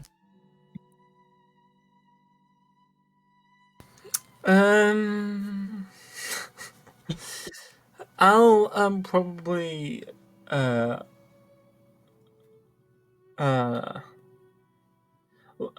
probably follow Bastion over to see the source of the light. Okay. All right, you walk up and you see who Bastion is. Rakuna follows up behind, albeit a little slowly, but he makes his way up there as well, wanting to see this.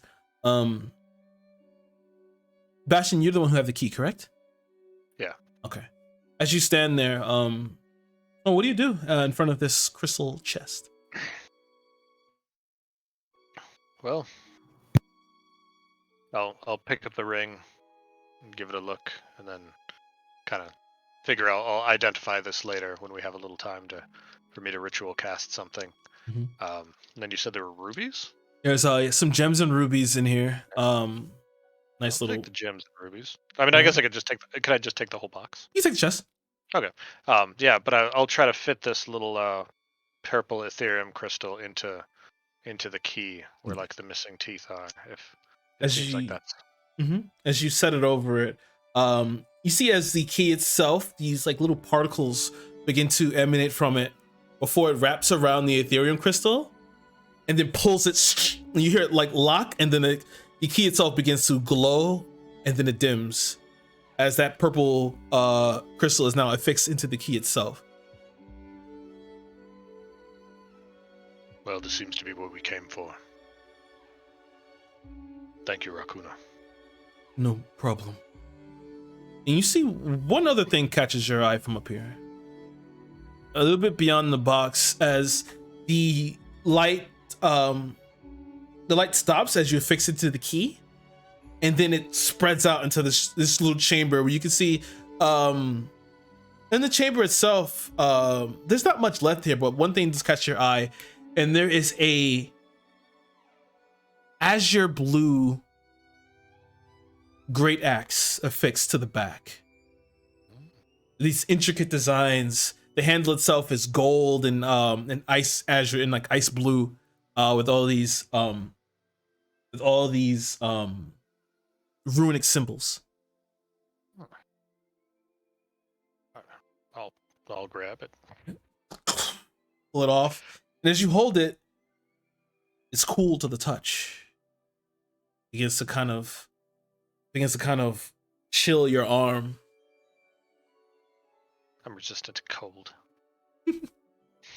It just looks really cool on you. I can feel it, yeah. It just kind of forms a mist off your body. Nice. And I'll go back down the stairs, and I'm just gonna set the axe on the ground and like lean the handle of it up against Elovia. Mhm. Like, this looks heavy. Perhaps you should carry it. Does it look heavy? it's not for you. Well, I laugh at him.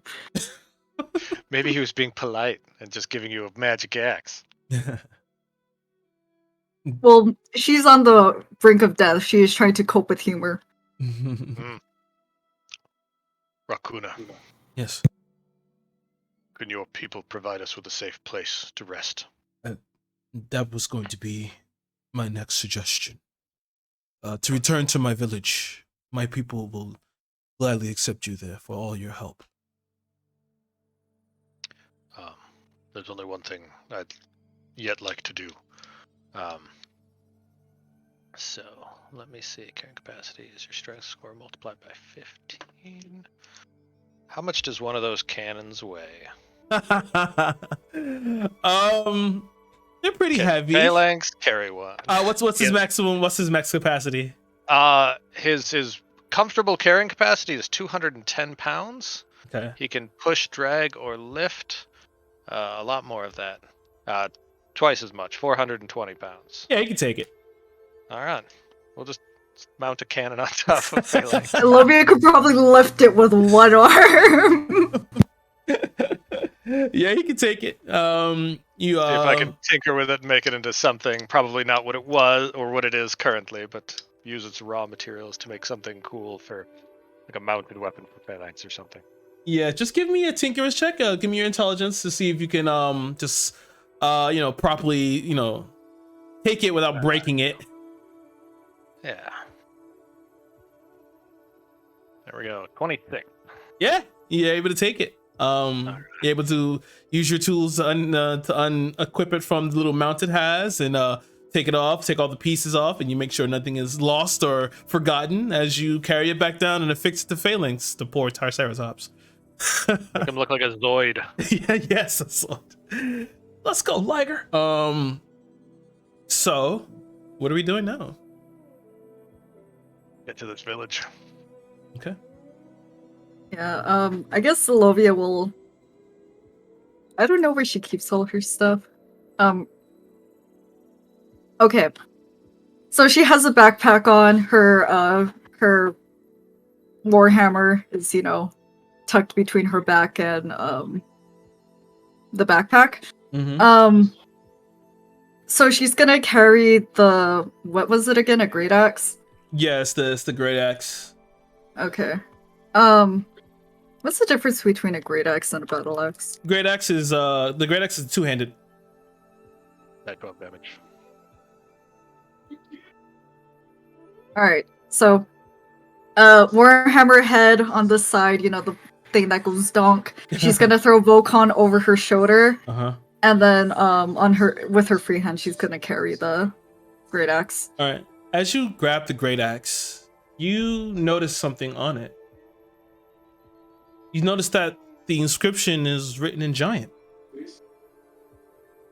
And it reads, "The unyielding rhyme ended in the wake of my birth." Oh boy.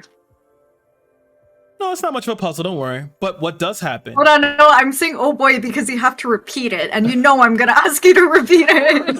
Okay. Let me know when you're ready. Yeah, I'm ready. The unyielding rhyme ended in the wake of my birth.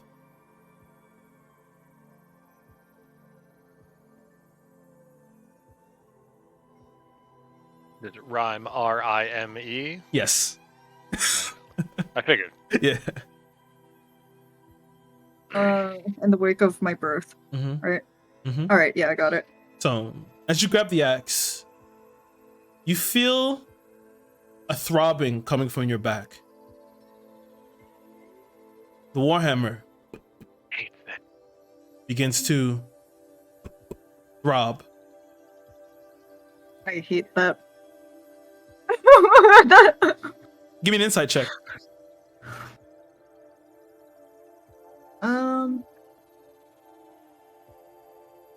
That's a 16. 16.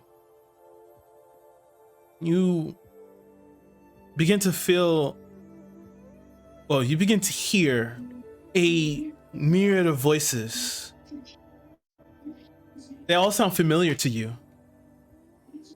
You hear them all say, absorb, Blight Frightener. Absorb life? What? Absorb, Blight Frightener.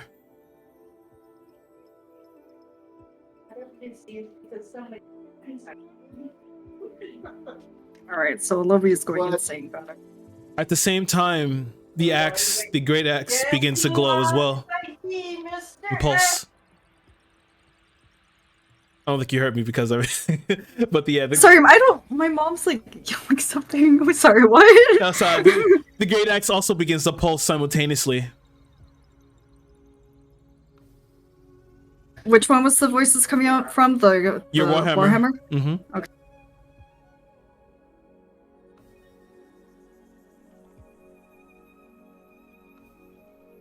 Should I like put Volcon back down and like take out the Warhammer? It's up to you. Yeah, I'll take it out. See what's going on.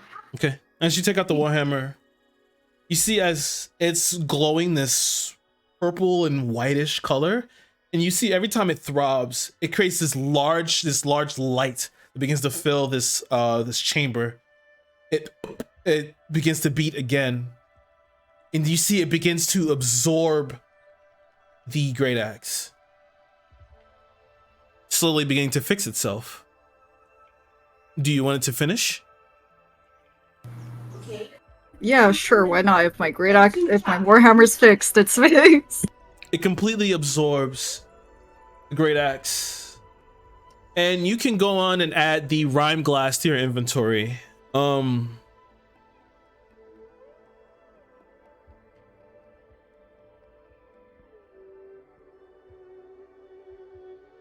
Your warhammer changes shape. Sorry, what was there in him? It's called a rhyme. We call it rhyme glass. R-I-M-E glass. One word. Yeah. Oh no, 2 words. I lied. There you go. If you type in open parenthesis RTC, you should see it.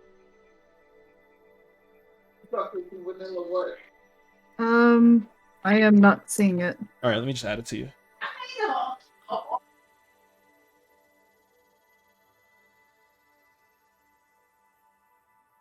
But while that's happening, Raccoona is beginning to plot out the course so to get you guys out of here and get you back to the village post haste. Excellent. I'm bringing Volcon on my shoulder, just making sure we're not leaving him. Is he like dying? I have one first level he's spell slot and stabilized. some potions. Okay, because we can Yeah. give him some hit points if you want him to walk. Oh, I see what the problem is. It's fine. He's like half of my carrying capacity. Okay. I'm lifting him with like half of muscle right now. There we go. Now I added it. Added it to your equipment. But while this happens, it absorbs and the warhammer begins to change shape. As it begins to have the inscriptions that the rhyme glass once had, but it's a little different. And the pommel itself turns into this azure blue, but it's rimmed in gold, this intricate gold accents. And as you hold it, every time you exhale, just cold mist begins to pour from your lips. But you begin to you guys begin to make your way out, climbing through the the remainder of the mountain. You come back out and manage to make your way back up the descent you made originally into Khamur's chambers. You take the leftmost cave and climb down until you eventually see the smattering of light from the outer area as even the temperature begins to warm up as you get toward the bottom of the mountain. The trek still takes hours, seems like, but eventually you make your way out of a cave mouth. And as you walk out and going through this mountainous area, you begin to, it's like someone had just cut it right at the minute. They just erased the rest of the mountainous area as it's just forest from then on. And Rakona looks, we are finally back into the great forest. It won't be too long. As you cross into this area, but the mountain area, it was more reaching about dusk or so. Oh, like late afternoon. The forest area is early morning. It's like in the forest, the lush green leaves and the trees. You can feel the breeze gently blowing against you. As you guys begin to, the branches and wood crunches beneath your feet. You watch as Rakuna taking the lead. He puts his hand up. Wait 1 second. You see, as he does, you see he walks up and makes he puts his pads to his lips and makes like a weird croaking sound. As you see, like above in the treetops and the boughs of the trees, these bright green frogs skittering between the branches. They both jump down, wielding spears covered in cloth. These are friends. You seize the others. Where is the troop? What happened to the rest? All dead. You watch as they bow their heads, close their eyes in a short prayer. And then, as they do so, they look toward all of you. They nod as Rakuna also nods, and they begin to walk with you a bit deeper into the forest. Yeah, what's up? Sorry. When did they die? When did who die? The troop. They died earlier. They got killed by the cave monsters. Remember? Okay. Sorry, I didn't realize that they had all died, but I mean, not that I really care as a player, but as a Lovia, she would have said, her usual prayer over them. Okay. I don't think that matters, but it's a very Ilovia thing to do. Okay, that's no problem. But they continue going through the forest as you see these high walls made of the barks of the trees and the wood. You see that they're actually carved out into points at the top to skewer any of those who try to infiltrate or trespass. And they come in. You hear Rakuna, open the gate. We have guests.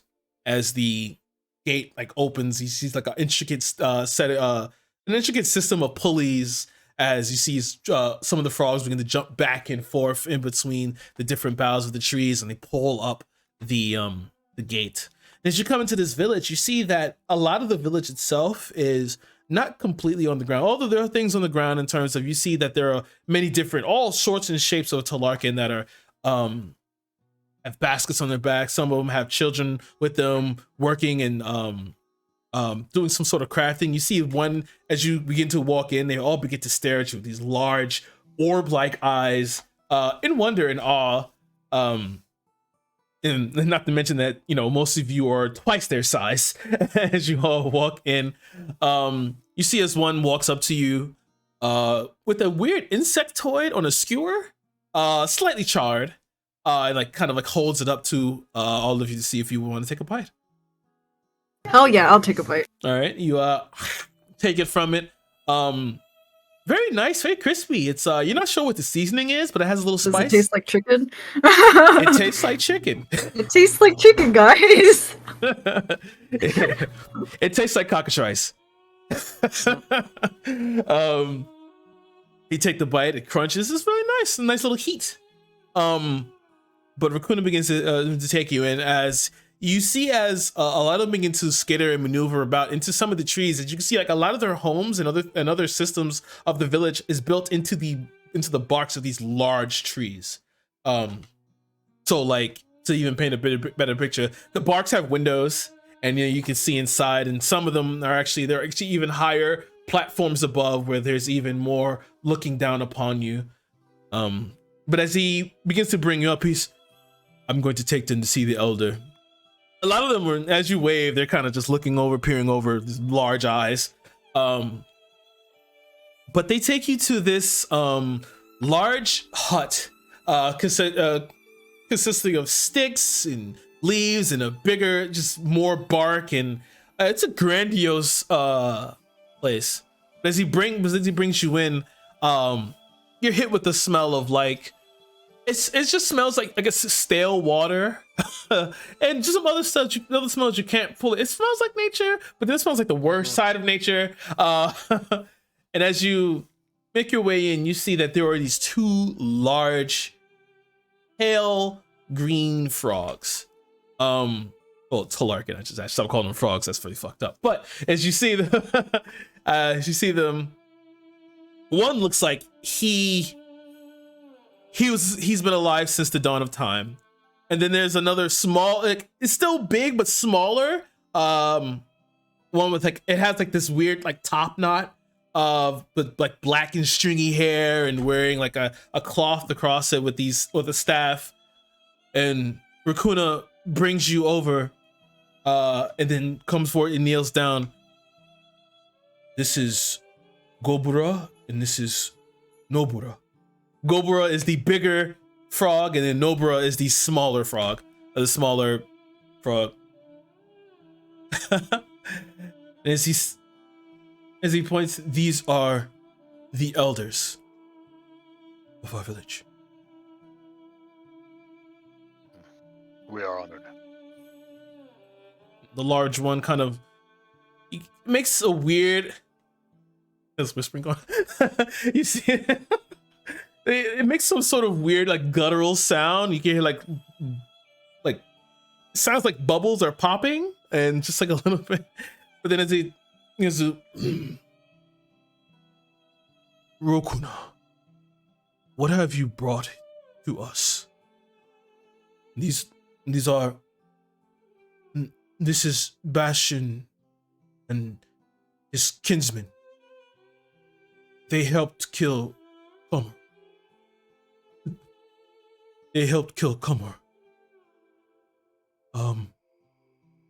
Would there be...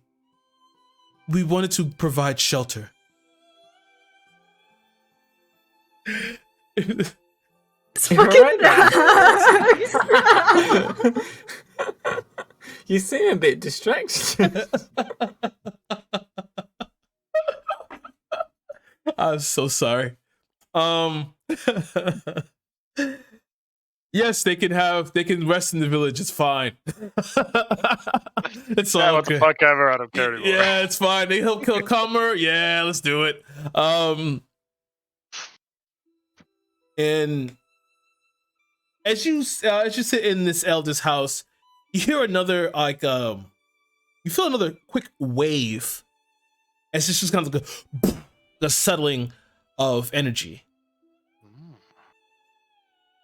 Rakuna, like it even shakes up a bit. It shakes up the hut, and you can hear this. I guess like the frog screams, you can hear them outside as they're kind of terrified as to whatever that was.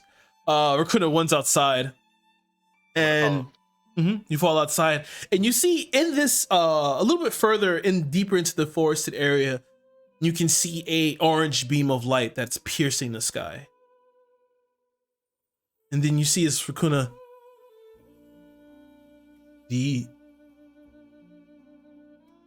Ikoka, it is awake. Ikoka, you said.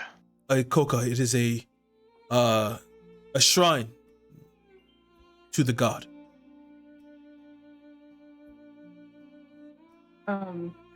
God is in the creator, or is the god and the creator two different people? The god is in the creator.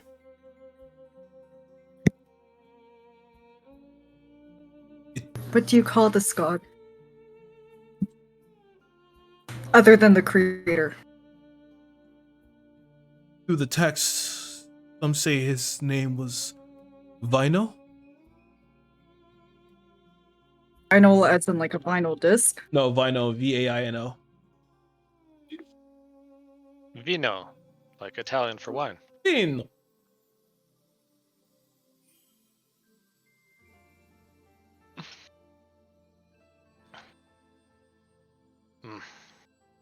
Perhaps it is awakening in the same way that Khamur did. Quite possibly. It has never stirred before.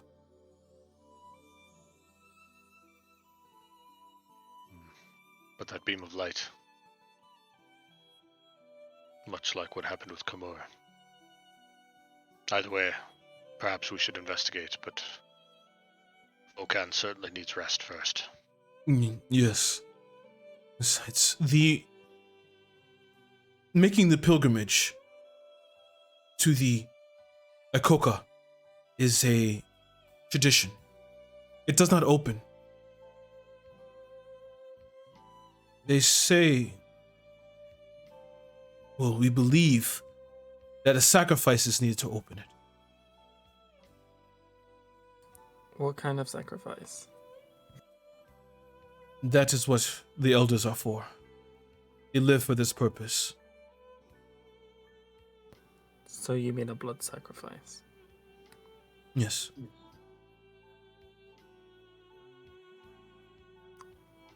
I somehow do not condone this.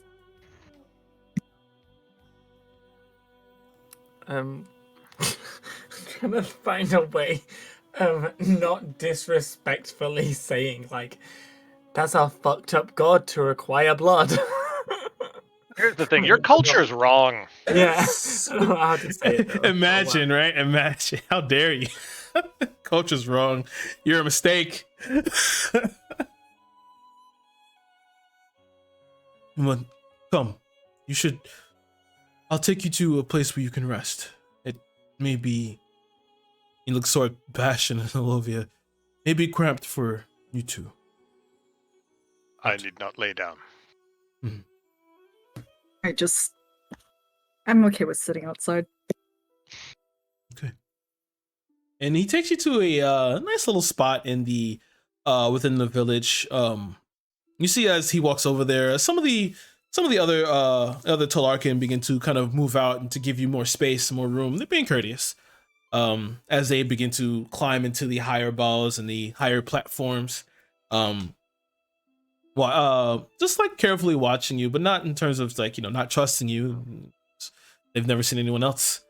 But you have a place where you can rest. Rakuna looks and I know it is early day, but moving in between, it can play tricks. Time moves differently in between. But you can have rest. And Rakuna is going to make his way to his little abode. Excellent. As you guys are left in your nice little area with a little bit of a cubby. It's like a little bit of a cubby. As for Rakan and Zeltrin, it's good enough to fit you two inside to make do. But as you're sitting there, more of the Talarkin, they kind of bring like these little fashioned blankets out of like these large frond leaves. They're trying their best.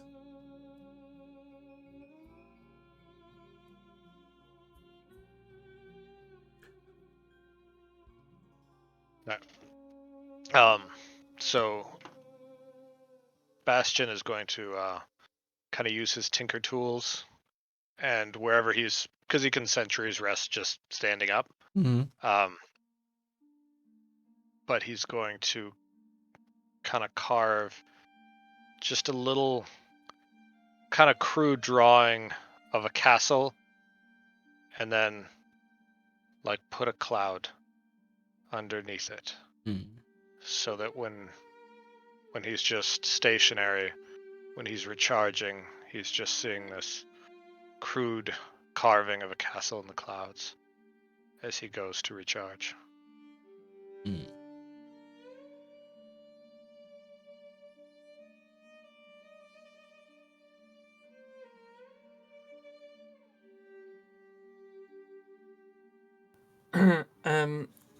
I'm gonna turn to Zeltra. Is this okay with you? I don't mind like finding somewhere else to rest. No, why would you? What's wrong? Nothing is, it's just small area, so What, do I stink? no, you don't smell bad. Oh, okay. So, yeah, sure. Yeah, no problem. Okay, cool. You okay? You've been acting a little odd recently. Have I? In what way? You're kind of skittish. I don't know, like, you know what a roach is, right? Yeah. Like, you like, like cast fire or something like that, and they kind of like just go scattering all over the place. You're acting like that. Like, relax. I don't know what's the problem. And he like kind of like sits down and like puts his hand on your shoulder. You wanna read a book or something? I mean, I looked around already. There's nothing worth stealing, and well, they're fucking frogs. It's nothing for me to do, really. I'm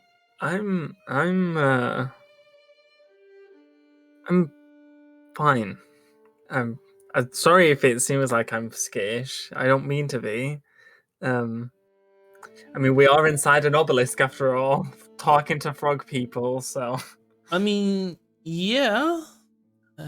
So? I mean, this place is like, there's different suns and moons out there. This is crazy. You know what? We should, maybe with the night hits, if we stay long enough, we're gonna go the stars or some shit or explore a little bit. Sure. Cool. Meanwhile, he takes his jacket off and puts it over his face. Yes, sir. Get some rest. Okay. I'll elfie meditate. Yeah. That way I'll set up to do it. That way he has some more space. So he kind of like, you hear the jacket kind of move again. Looks up.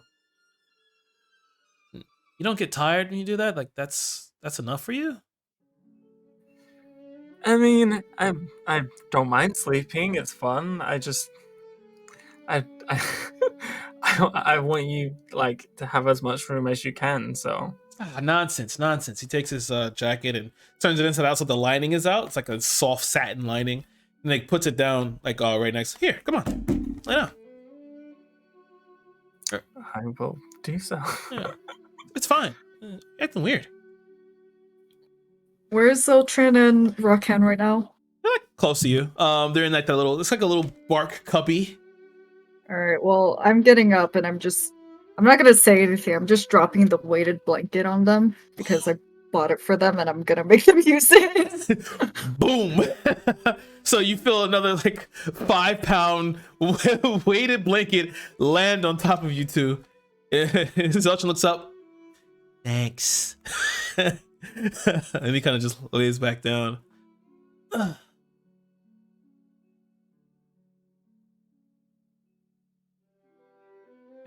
And at this point in time, you see Vokon's eyes finally begin to wink open. Oh. Oh, I'm not in that thing anymore. What happened? We must have lived because he looked up and looks up at Lovia. We're not dead, right? This isn't. Sure, if we were dead, our ancestors would be here to greet us. I mean, or you could have just.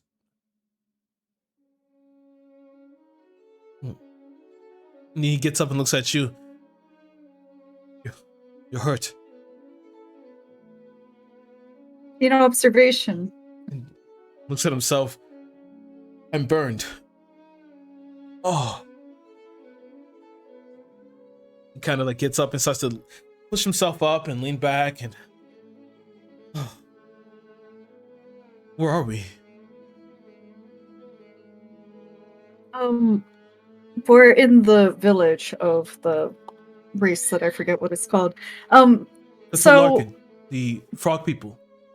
yeah, so Oh, how I'm imagining it is that there's like a tree, like trees in a circle, and we're just kind of sitting in the center of it because we're too big for anything else. pretty much. Alright. Is there a tree that I could lean on Yeah. that's not like in front of anybody's door or windows? Yep. Okay, yeah, I'm just gonna lean against it and I'll pat my lap.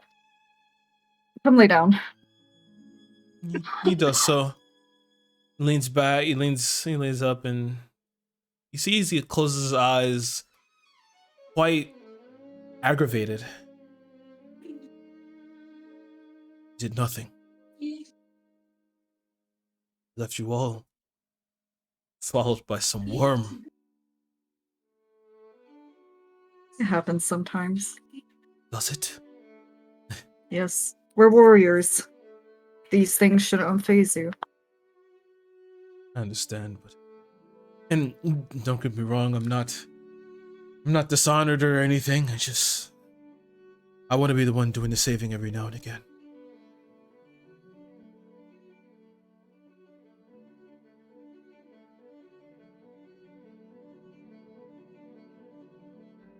I don't know what to say as a player. How will you heal your man without emasculating him? Saving everyone isn't always the glorious feat that you would think. I mean, back when I saved Calais, I also murdered many wolves when they were just trying to survive. They didn't need to die, but it was an act of me saving her that caused it. I wish I were more like you. I protect by causing harm. You can protect without doing that. Yes. Shoes on the other foot. You were one out there protecting Calais. If you weren't there, we wouldn't be on this journey trying to find her now. I wasn't there for that. I know that I shouldn't. I wish I was more like you. Just to be there, just for my family, for you, for Calais, I'm willing to do anything. Even if I have to. That's funny because I wish I were more like you. I was a coward. I left both you and Calais, but you stayed with her. And I should have done the same. I need a persuasion check here. What am I persuading him to do? It's not trying to persuade him to do anything. He's in a bit of an impasse. That's a 17.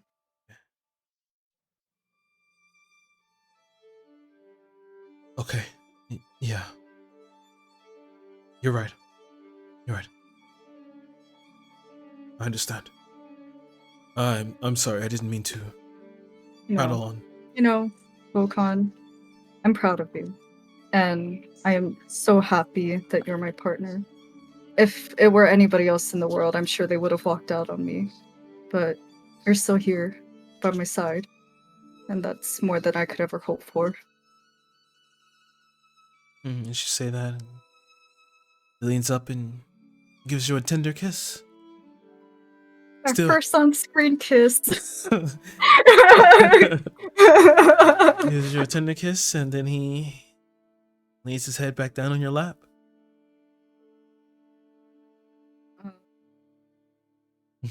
So, what? What's up? I'm kind of tempted to just ruin the moment by grabbing like a jug of water and just dumping it on him because he's so covered in mucus, right? Yes, he is. He's still covered in membrane. He's nasty. He's nasty. Like it's like a little web coming off of you from the kiss. That does him being sticky doesn't phase her.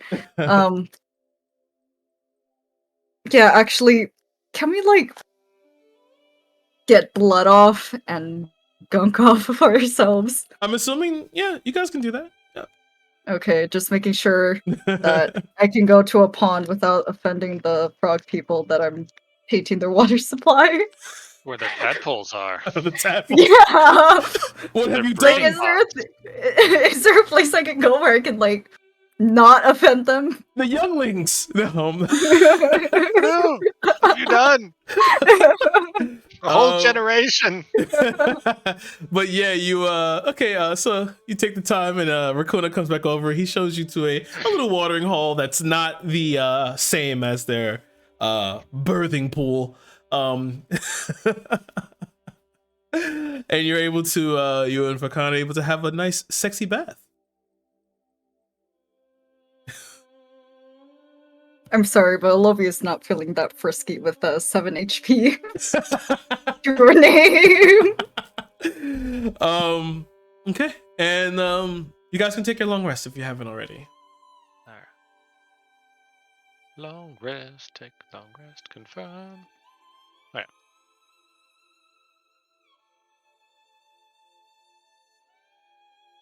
It's gonna go up. No. All right. Perfect. Hoorah. Do you have anything else planned? Or is this I do. as a DM? I do. Okay. But wait, why? I was just gonna see like if we would have time to roleplay or not. Yeah, go ahead. Oh no, it's alright. I mean, that's why I asked. Like, if you have more stuff, then. Like, I don't want to interrupt D&D with role playing. Well, you guys are gonna have that moment anyway. So as Sebastian wakes up, you can see that the two elder Talarkin are getting dressed in these white pristine robes. As Rakona looks over to you, takes a step over. We will soon be ready to make the trek to the Ikoka. Excellent.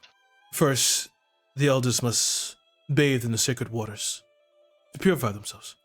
God, I hope I did not go to that watering hole. You didn't. And then they will make their way. The rest of us will journey with them. Then we will see you. You come back. And they all get their stuff. You watch as they all begin to head out. Currently, as you waken up, you've woken up in like the afternoon, but everyone else will awaken in the evening.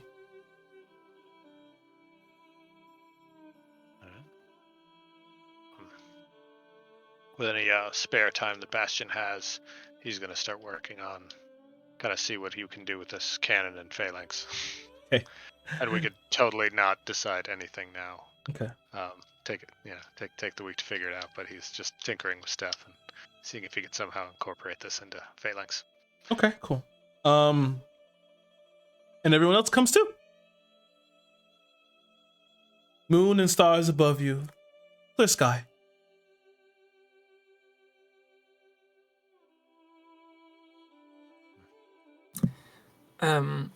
I'll like stop meditating, and I'll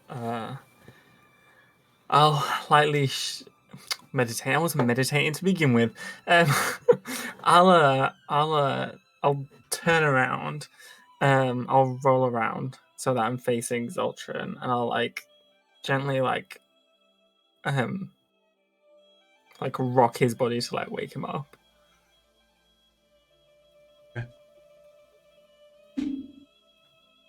So, as you go to rock his body, he's like half asleep as he slightly stirs. And then he grabs your hand and pulls you in.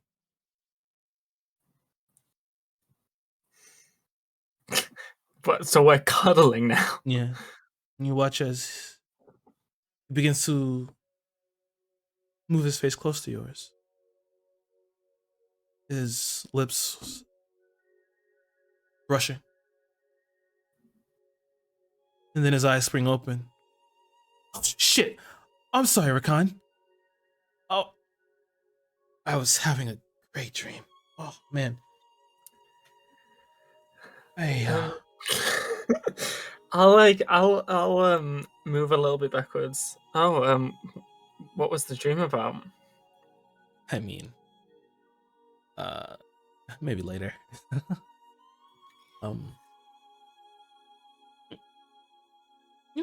For a guy, you're kind of soft.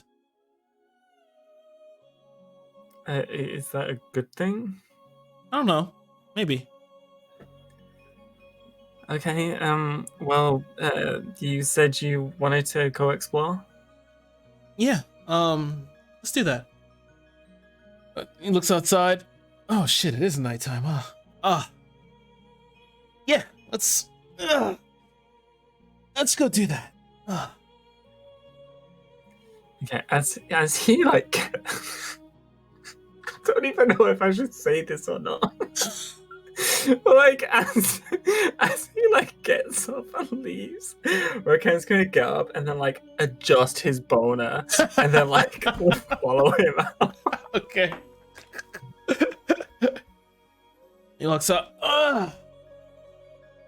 As Elton steps out, what does he see? What is everyone else doing? Tinkering with Phalanx. I think Alovia is sitting there braiding Volkan's hair. Okay. Volkan sitting there dutifully quiet while you're braiding his hair. Yeah. When I said earlier about like me finding more things about Alovia as I draw her, I knew she had long hair, but it wasn't until I drew her with long hair that I realized how fucking long her hair was. Yeah, I don't think she would cut her hair. Zelchin steps out. Hey, I think we're kind of gonna take off for a bit. Don't get lost. Don't get hurt. Call me if you need anything. Yes, Mom. Sure. Be back by midnight. I've never had a curfew. I've never had a mom. What is this? But Zelchin kind of steps over to the side while he begins to ponder himself as essentially. Well, he can ignore that if he wants. She just kind of added it, as her own little sense of humor. But yeah, he pulls himself off to the side. Just waiting. Well, I mean, yeah. After he said that to everyone, I'll like start walking with him. Okay. All right. Is there anything else anyone wants to do before Zelchin and Rakan take off? I'm going to use Identify on that purple ring or the gold ring with an amethyst. Okay. And you cast Identify, and this is a ring of mind shielding. Ooh. All right. What do you do with it? Not as Rakan, but as me personally, I fucking love that ring. I'm actually going to see if anyone else has any particular interest in it. I'll explain to them what it does and how it works. I already have voices in my head as it is. Well, it shields your mind from things. It doesn't make it worse. Wait, you're doesn't immune to the magic ring of that allows life... no creatures to read your thoughts, determine whether you're lying, know your alignment, or know your creature type. And they can only Isn't there a telepathically soul in it? communicate with you if you allow it. Well, not by default. You can use an action to make the ring invisible to other creatures, but if you die while wearing the ring, your soul enters it, unless it already houses a soul. After Lost got that ring, he started hearing voices. See, that's why I like the ring so much, because it's a foolproof way of not letting my character die. I mean, you still die, you just don't move on to the afterlife. Mm-hmm. Yeah, but then I can hope that I can then be put into a body. But it requires attunement, and I do not have any empty attunement slots. So, if someone else would make better use of it than I, like Rakan. If Rakan wants it, he can have it. You're very welcome. And then we have a bunch of gems, and I don't know. Do we have a general value on those, or special in any way? Magic, perhaps? By a quick some of them can be used in components. But by a quick spy, they're about 1,500 gold pieces worth. All right. GP worth of gemstones. Excellent. And that is, I think, all the busy work that I have to do before we head out. Oh, he'll erase his little sketch of the castle in the clouds. Hmm.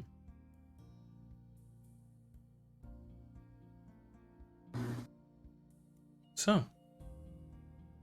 you want to say something, Olivia? Oh no, I was just gonna say it like after I would like to do something after Rakan and Zeltrin's little thing. Okay. So, you guys begin to walk out of the village. You see some of the other Tularkin. They notice you guys and they nod. And they tell you, just be careful. There are things out in the forest. What kind of things? I can find the damn name. Hold on. Oh, okay. Oh, there we go. Identify was prepared. Okay, perfect. You should be careful. There are we call them the Eaters. They are. You see now as you look at them, that the front guardsmen have these weird carapace like armor plates on. They eat magic. That is concerning. What do you mean they eat magic? The very essence, the you see as he points on the carapace that there's a crystal that's actually jutting out from it, and you recognize it's an ethereum crystal. They eat these, but even magic essence they eat. So, do they use any particular kind of offensive magics? Fire, cold, lightning. lightning. That nature. Lightning. Alright. I'm gonna use my armor attunement to give me lightning resistance. Okay. And they fly. Flying can be dealt with. But Zilchin Rakan, you make your way out. You gonna say something? I was just gonna say to them, we'll keep an eye out. Also, be careful when casting here. The Tolarkin are inherently magic. We are the Eater's favorite food, fortunately. Oh. But there are the Aidakoka, the Knights of God. If you are strong in magic, they come. And they are more fearsome than any Eater. Coming from nowhere, from shadow, from mist. That's good to know. Thank you. And you mean to walk out. Going through the forest, you can hear all sorts of odd sounds. But even here in this area, you realize that you still are connected to it in some way. You can make a connection here. But as you begin to walk, Zelchin, he finds this tree that's it has a small little clearing, but there's a flood of moonlight that's pouring into the clearing itself. And he walks up to the tree. The tree itself is you have to break your neck to look at to the top of it. But he sees that this one little far off branch that's just slightly sticking out. Yeah, I think that'll do nicely. All right. Do you want to do your elevator thing, or you just want to climb up? Pretty good at climbing. you want to climb a tree? Yeah, how are we gonna see the stars? I mean, we can see it from here, but this sucks. Let's see it from higher up. Well, you climb. I'll do my elevator thing. Okay. Give me an acrobatics check for Zeltron.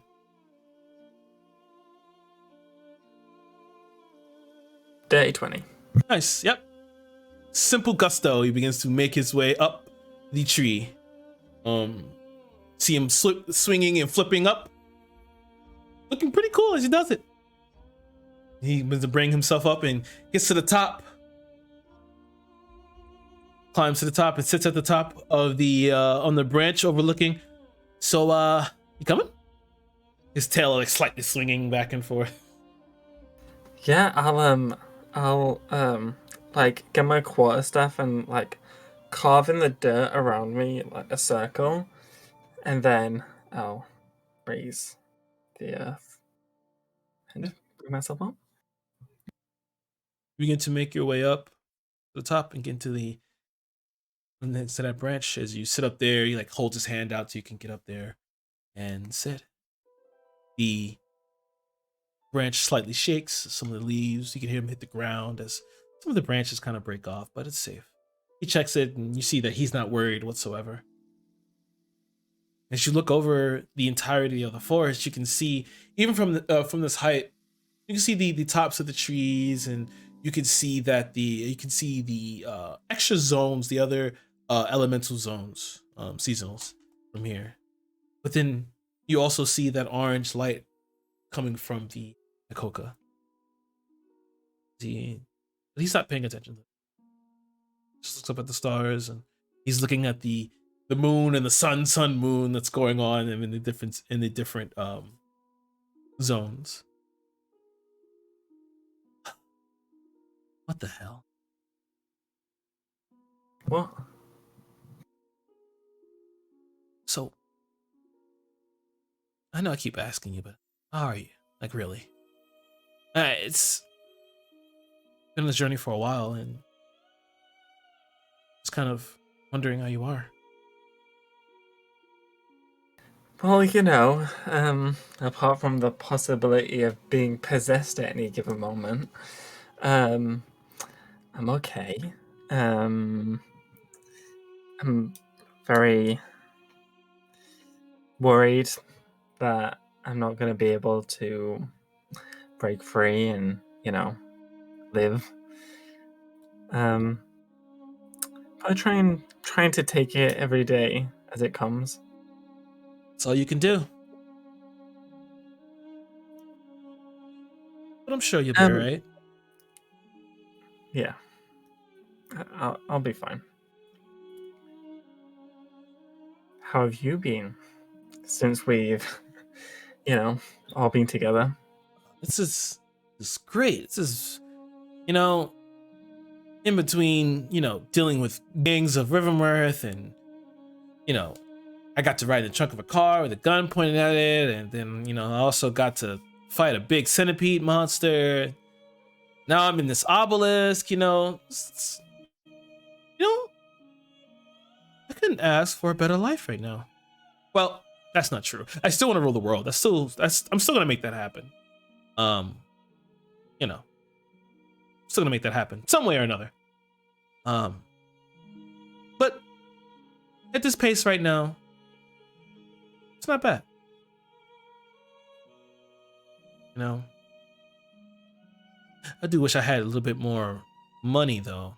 Lovia holds onto that purse. I'm not digging in there to get it. Well, we did get some gems, so I'm sure you can swipe a couple of those. A few topaz, maybe an emerald here and there. Maybe I can open my own club or something. Maybe I could be an entrepreneur and take over the world that way. Well, if you own a club, you can't use the products, right? Wait, what do you mean? What products are you talking about? Well, if you own a club, you can't just sit in your own club drinking the alcohol all day. Who says I can't? Well, it's not good business investment. How do you know? What do you know about business? Well, I've been reading this book. What book is that? That's 12 easy steps to rule the world, business style. Oh shit, leave me that. It's the style. He begins to like take it and begin to flip through. Huh. Building my own brand. Huh. Okay. All right. Can I borrow this or you Yeah, sure. I mean, I didn't mean to pick it up anyways. It was a 2-for-1 offer with another book, so. Oh. What's the other book you got? Well, the other, it doesn't really matter. Is it porn? Yeah, it's pretty boring. Let me see. No, is it porn? Oh, what's porn? So wait, hold on. You know how to run a business, but you don't know what porn is? Something's adding up here, Rakan. Are you lying to me? No, I don't know how to run a bit. I only know because of the book. I only picked the book up. You know, they were like, well, it's 2-for-1, go get another book. So I turned around and grabbed that book. Well, you remember that scene, you know, in that book we read earlier, we were doing the voices and stuff, and, you know, in that part, the gazebo. Yeah. And it was pretty graphically explained what was going on. Right. Yeah. Well, just imagine that, but every page. Yeah, no, it's not that. Oh, okay. Huh. Well, so what's the other book, though? Oh, it's just, you know, Give it. different kinds of rocks. Give it. No. Give it. Where is it? No. He's going to make a perception check. What? He's going to make a perception check. Natural 20. Where does he see the book? He sees a red leather-bound book. It's a diary. He's going to make a sleight of hand check. Which I'm sure he will pass with his extraterrestrial powers. Does that 18? Okay. Give me... So do you want him to take the book or you don't want him to take the book? It's up to you. It's up to you. It's your book. It's I your don't diary. mind. Okay, so he snatches the book with superhuman speed. It begins to flip through the pages. So roll me a D100. So the higher the value, the more he finds something juicy. The lower the value, you know, he doesn't find something that great. That's a 98. What if he what does he read as he flips through a random page? Jesus Christ. He'll probably find a page. So there's half, the first half of the section is, I mean, it's not fully done in, obviously, but it's like kind of day-to-day things. And then the other half, like, there's like 3 pages that's for one specific person. So there'll be like a page for Yeva, there'll be pages for Elovia and stuff like that. So he'll probably, with a 98, he'll probably land on his page. Probably 98 is like damn near 100%. So he makes it to the Zeltron section. What does he see? Mr. and Mrs. Zeltron. I'm just kidding. He'll see like a rough sketch of him. He'll see like a description of him. Like there'll be like a couple of bulletins of the kind of person he is. Mm-hmm. So it'll say like you know, short attention span, stuff like that. And then it'll list of like, it'll have some interactions between him and me that I've taken note of, and then I'll start talking about my like feelings and opinions on him as a person, and that's where I'll start getting like romantic. Okay, so as he's reading the book, you see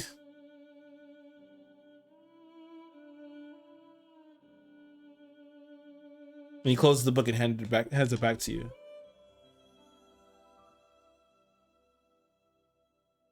That explains a lot. Look, maybe we should get down. I'll put my bag in my bag. I'll put my book in my bag and then like go to climb down. As you go, he grabs you.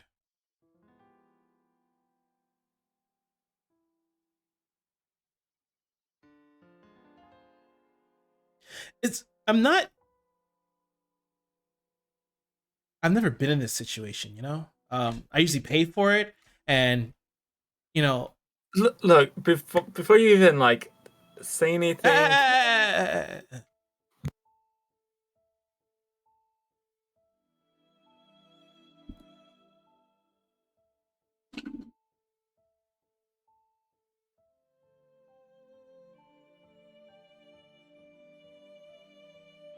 You see as he looks you over.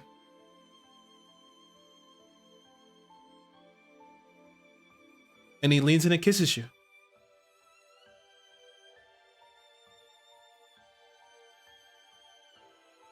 I feel like a teenage girl when Twilight first came out. He pulls back. Surfer glitter on a man. Why not? He pulls back and... Sorry, I would have, like, obviously kissed him back. Yeah. He does. He pulls back and...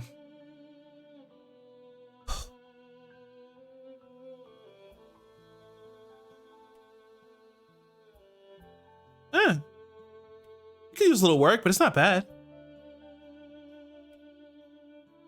Oh, I've never kissed anyone. Yeah, I know. I can tell. Well, then teach me. Sure. And, well, as you guys sit up there, we will fade to black. And we go back to Elovia and Volcon.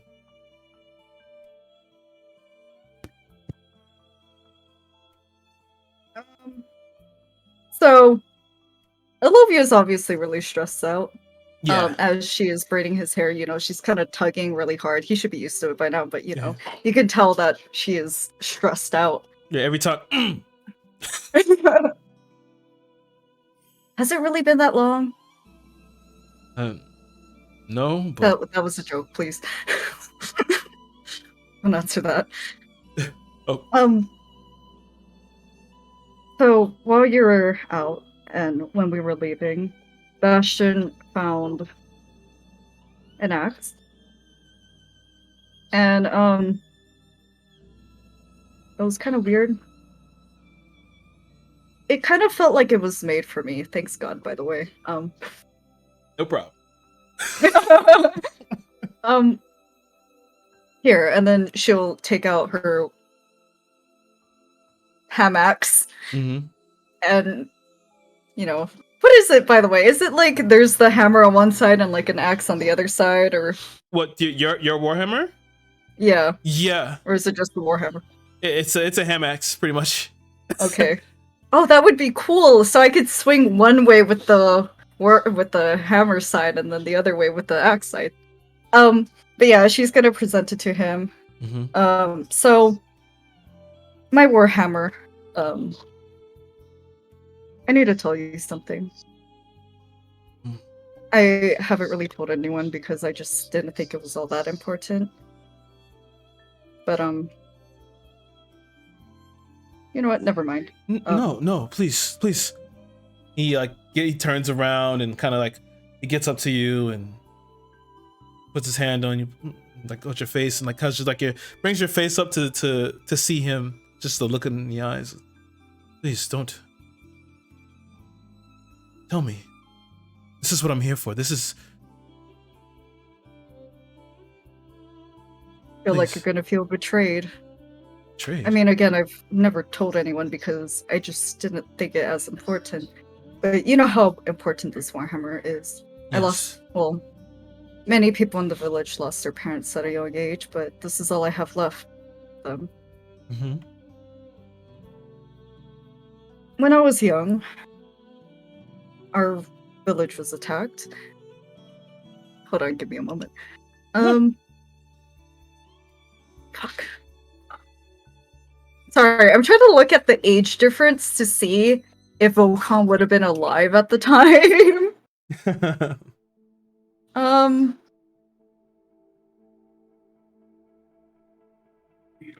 my god, I have to scroll so far up. There it is. Okay. No, he would not have been alive. So, when I was younger, my parents died. As many Goliath parents do. I almost died as well. Hmm. But my parents, they, to save me, they bound my soul to the Warhammer. What? So what does this mean? It means that if I die, I take the Warhammer.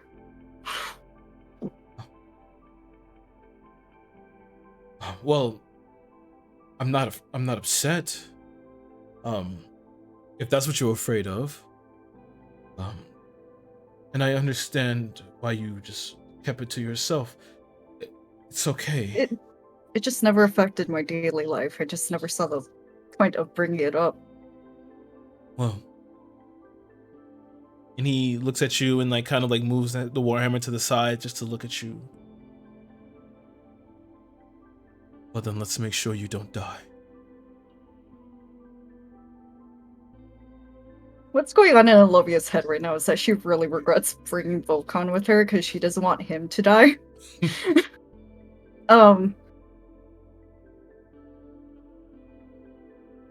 God, this is gonna bring up some logistical issues. Also, I had powers. They were sealed within the Warhammer when I was bound to it, which means I'm a sorcerer at heart. Okay, hold on. So, you're sorcerer. Well, that would explain. Well, I used to be. Yeah. Well. So, with your how long have you been bound? When you were a child, correct? Yeah, I mean, I was a Goliath child, and when it was bound, I just grew up as any other child would in our village. No magical powers, just brute strength. How powerful would you think you'd be if this axe were broken? Please do not prick the axe. No, I wouldn't. I was just curious. I can use blight at will.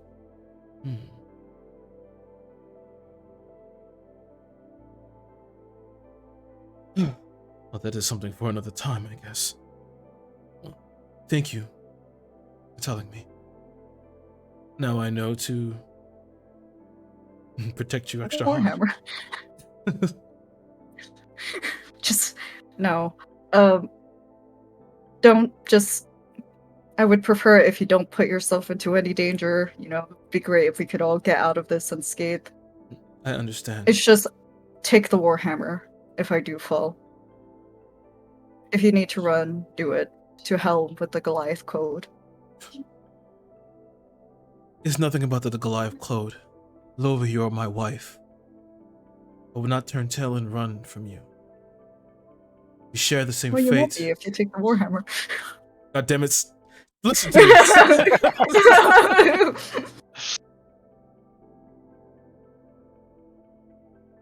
But we are bound. I will not leave you.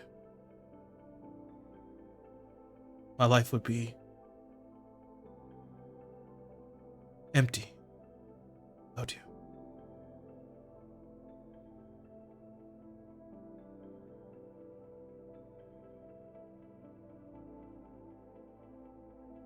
I would say the same, but don't take this the wrong way, but you know, I carried Calais within me for 9 months.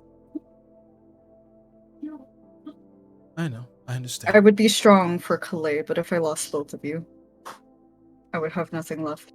No, I understand. Well, that's... Oh. Surprise, I'm a Warhammer! Yeah. Interesting. my feelings are unchanged. And if by some way you fall and I somehow live, I will wield you with vigor. Insert dirty joke here. That was a joke, yes. I'm trying. I learned them from Lotharis. I miss him, by the way. He's a good guy. Yeah, I feel bad for leaving him, but if I'm being honest, I'm more worried about my daughter than I am for an elf I knew for 3 days. Yeah. I knew him far longer, but it's fine. And as you sit there and talk with yourselves, imagine you still tinkering with your cannon. Yeah. I don't know that I have anything else really to do in the Frog Village. I don't know. Mm-hmm. Maybe, just do a lap. Say hi to the frog people. As you're beginning to just messing around with the cannon and saying hello to the other Talarkin, you see a dull white glow in the distance. It's in the village. It seems to be like kind of, you see it skirts around one of the bark houses. I'll pursue it. Go check it out. Begin to make your way over there. And as you come around, you see as the light itself is pulsing, it then falls away into a humanoid form. As you look, you see it's Viviana.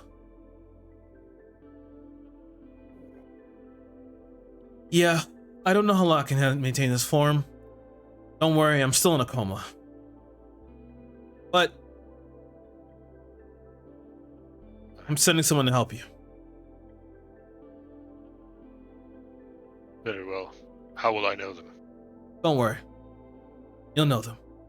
And as she says that, you see she steps aside as this rip and tear in the universe begins to open. You see like just cosmic stars beyond the precipice. At the same time, you hear the sounds of cymbals as the other Talarkin return with the elder Talarkin with this bright glow about them. Rakuna steps around as he kind of sees all of you from the corner other than Bastion. He walks up to Alovia. When you are ready, we are ready to go. Actually, speaking of Lothars, did Yeva ever say, this is in Alovia, by the way, in character, did Yeva ever say what we came here for exactly? Who are you asking? I guess Bastion and Volcon, because I think they're the only two. Well, Bastion's not there, but Volcon just, yes, we're here to get a crystal, for the anima. What kind of crystal? Because I feel like that doesn't narrow it down. Yes, apparently it's a specific one. It's like hold on, he drew it. You get a picture. As he does, you see it's a large, like blue crystal with all these gold, like filigree, like metal in between. It's like encased in metal, but then you see this parts where there's like a teal and green glow on it in the picture. It looks strikingly familiar to the beam of light on the opposite side of the zones. Cool. And Buddy God says, "You're welcome." But Zakuna, let's do you. Bastion, you can see just beyond as a figure seems to be stepping forward through the Point my tear. gun at it. You point your gun. No. Gotta let him know who's in charge right away. But as you step through, well, as the figure begins to step through, we'll end there. All right. Yes, frog people and kisses and all types of things. Whee! We got a lot done this episode. A lot of kissing done. A lot of kissing done. Yeah. Woo! That's more than usual. 2 kisses. That's more than none. Come first to Josh. I mean, of course, part of it's gonna be finally getting some after pining over Zoltran for ages. Please tell me that they're. Well, I was gonna say kissing in a tree, but you guys are already. Is there anything else going on up there, or are you guys like afraid of falling? No, there's nothing going. It's just a kiss. They're just kissing. Oh, okay. Yeah, I think probably afraid of. I mean, how would they take their pants off without standing on the branch and then possibly falling? See, that's what I was asking. Like, are they just fearless? It's fearless. Yeah, probably that. That was really fun, especially with the whole diary thing was totally off the top of my head. I was like, I've said something and now I can't back out of it. So about that. Yes. So I'm still on it. I will take a picture of it. On the deciding factor of that night, of what Zeltran was going to do. Was it a roll? Was it a nat 20? It was a nat 20. Really? It was a Was that natural 20. Was that Today the is just only- a session of nat 20s. Get ready for a lot of nat 1s next session, by Yeah. the way. Was that the only way it was gonna happen if it was a nat 20? Yes. Wow. If it wasn't a natural 20, he was just going to go back and not say anything about it really. And nothing would have happened. But he deliberated and he rolled a natural 20. Yep. And then well, I rolled a 98. yeah, you So rolled a that I couldn't 98. see it. That's crazy. Yeah. Well, if anyone needed proof for fate, there it is. And there you go. So yeah, probably that. That's pretty cool. And what else? What else? The boss fight was really awesome.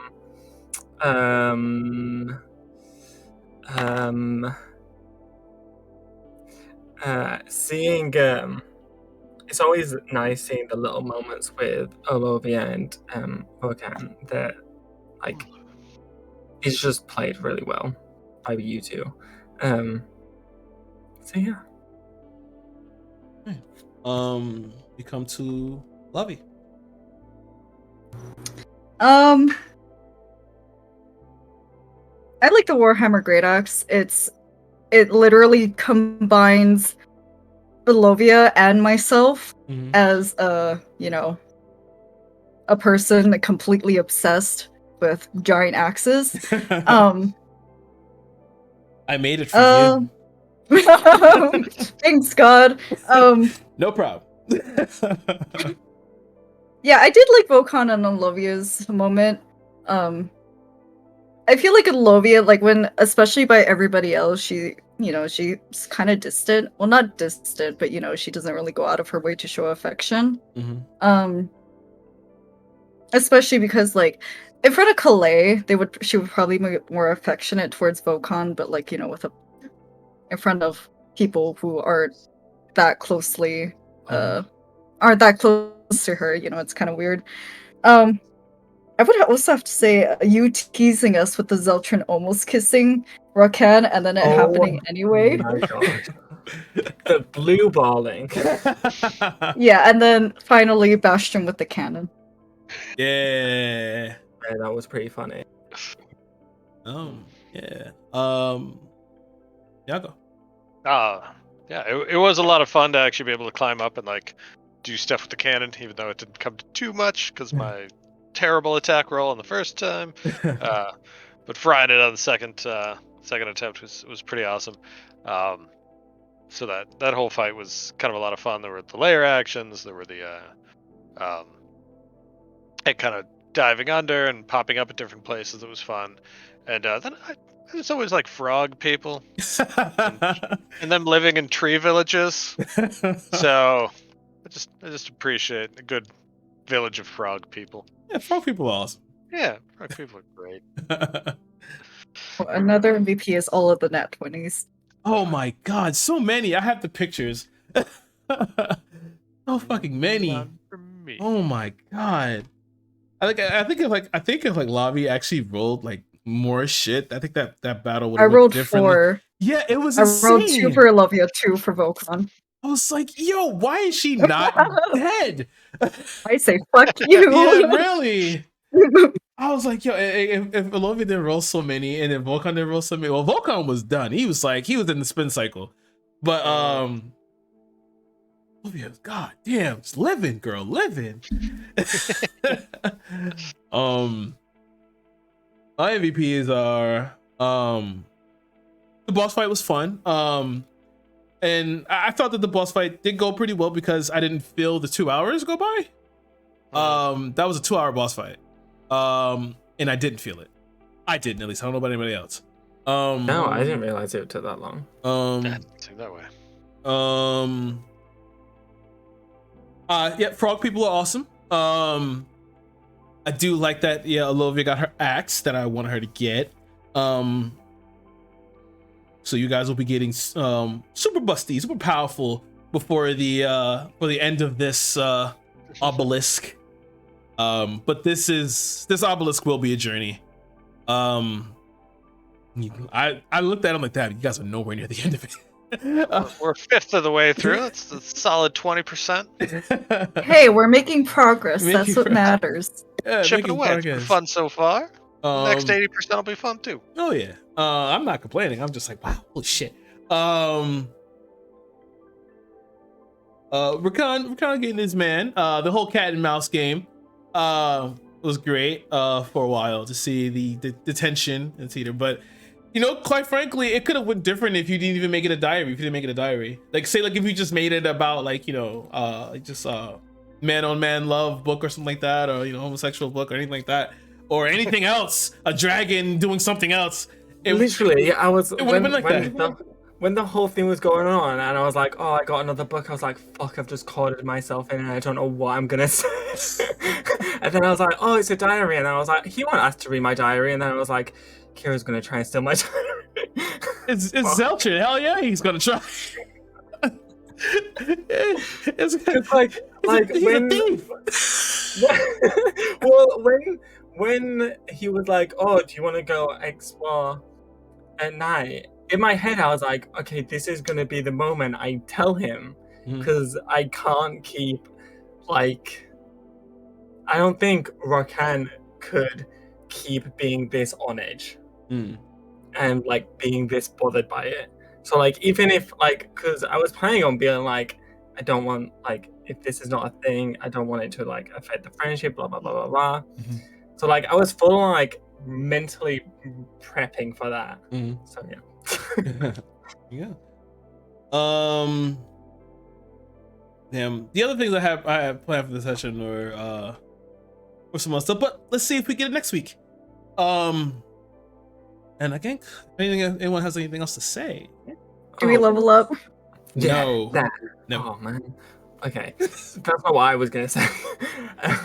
I was gonna say, I know you didn't describe it like this, but in my head, like I just imagined like Elovia being like giant and the frogs being tiny. So like with them giving her a room, I just imagined her laying on the ground with like a hut just like over her head. Like that's the only thing that can cover her. They're not that small. They're not that small. but like Volca and Elovia and Bash is just pushing it. It's too much. Yeah. You have anything else to say? All right. No, I'm good. I guess we say goodbye. Goodbye. Bye bye. Prost. Sweet dreams.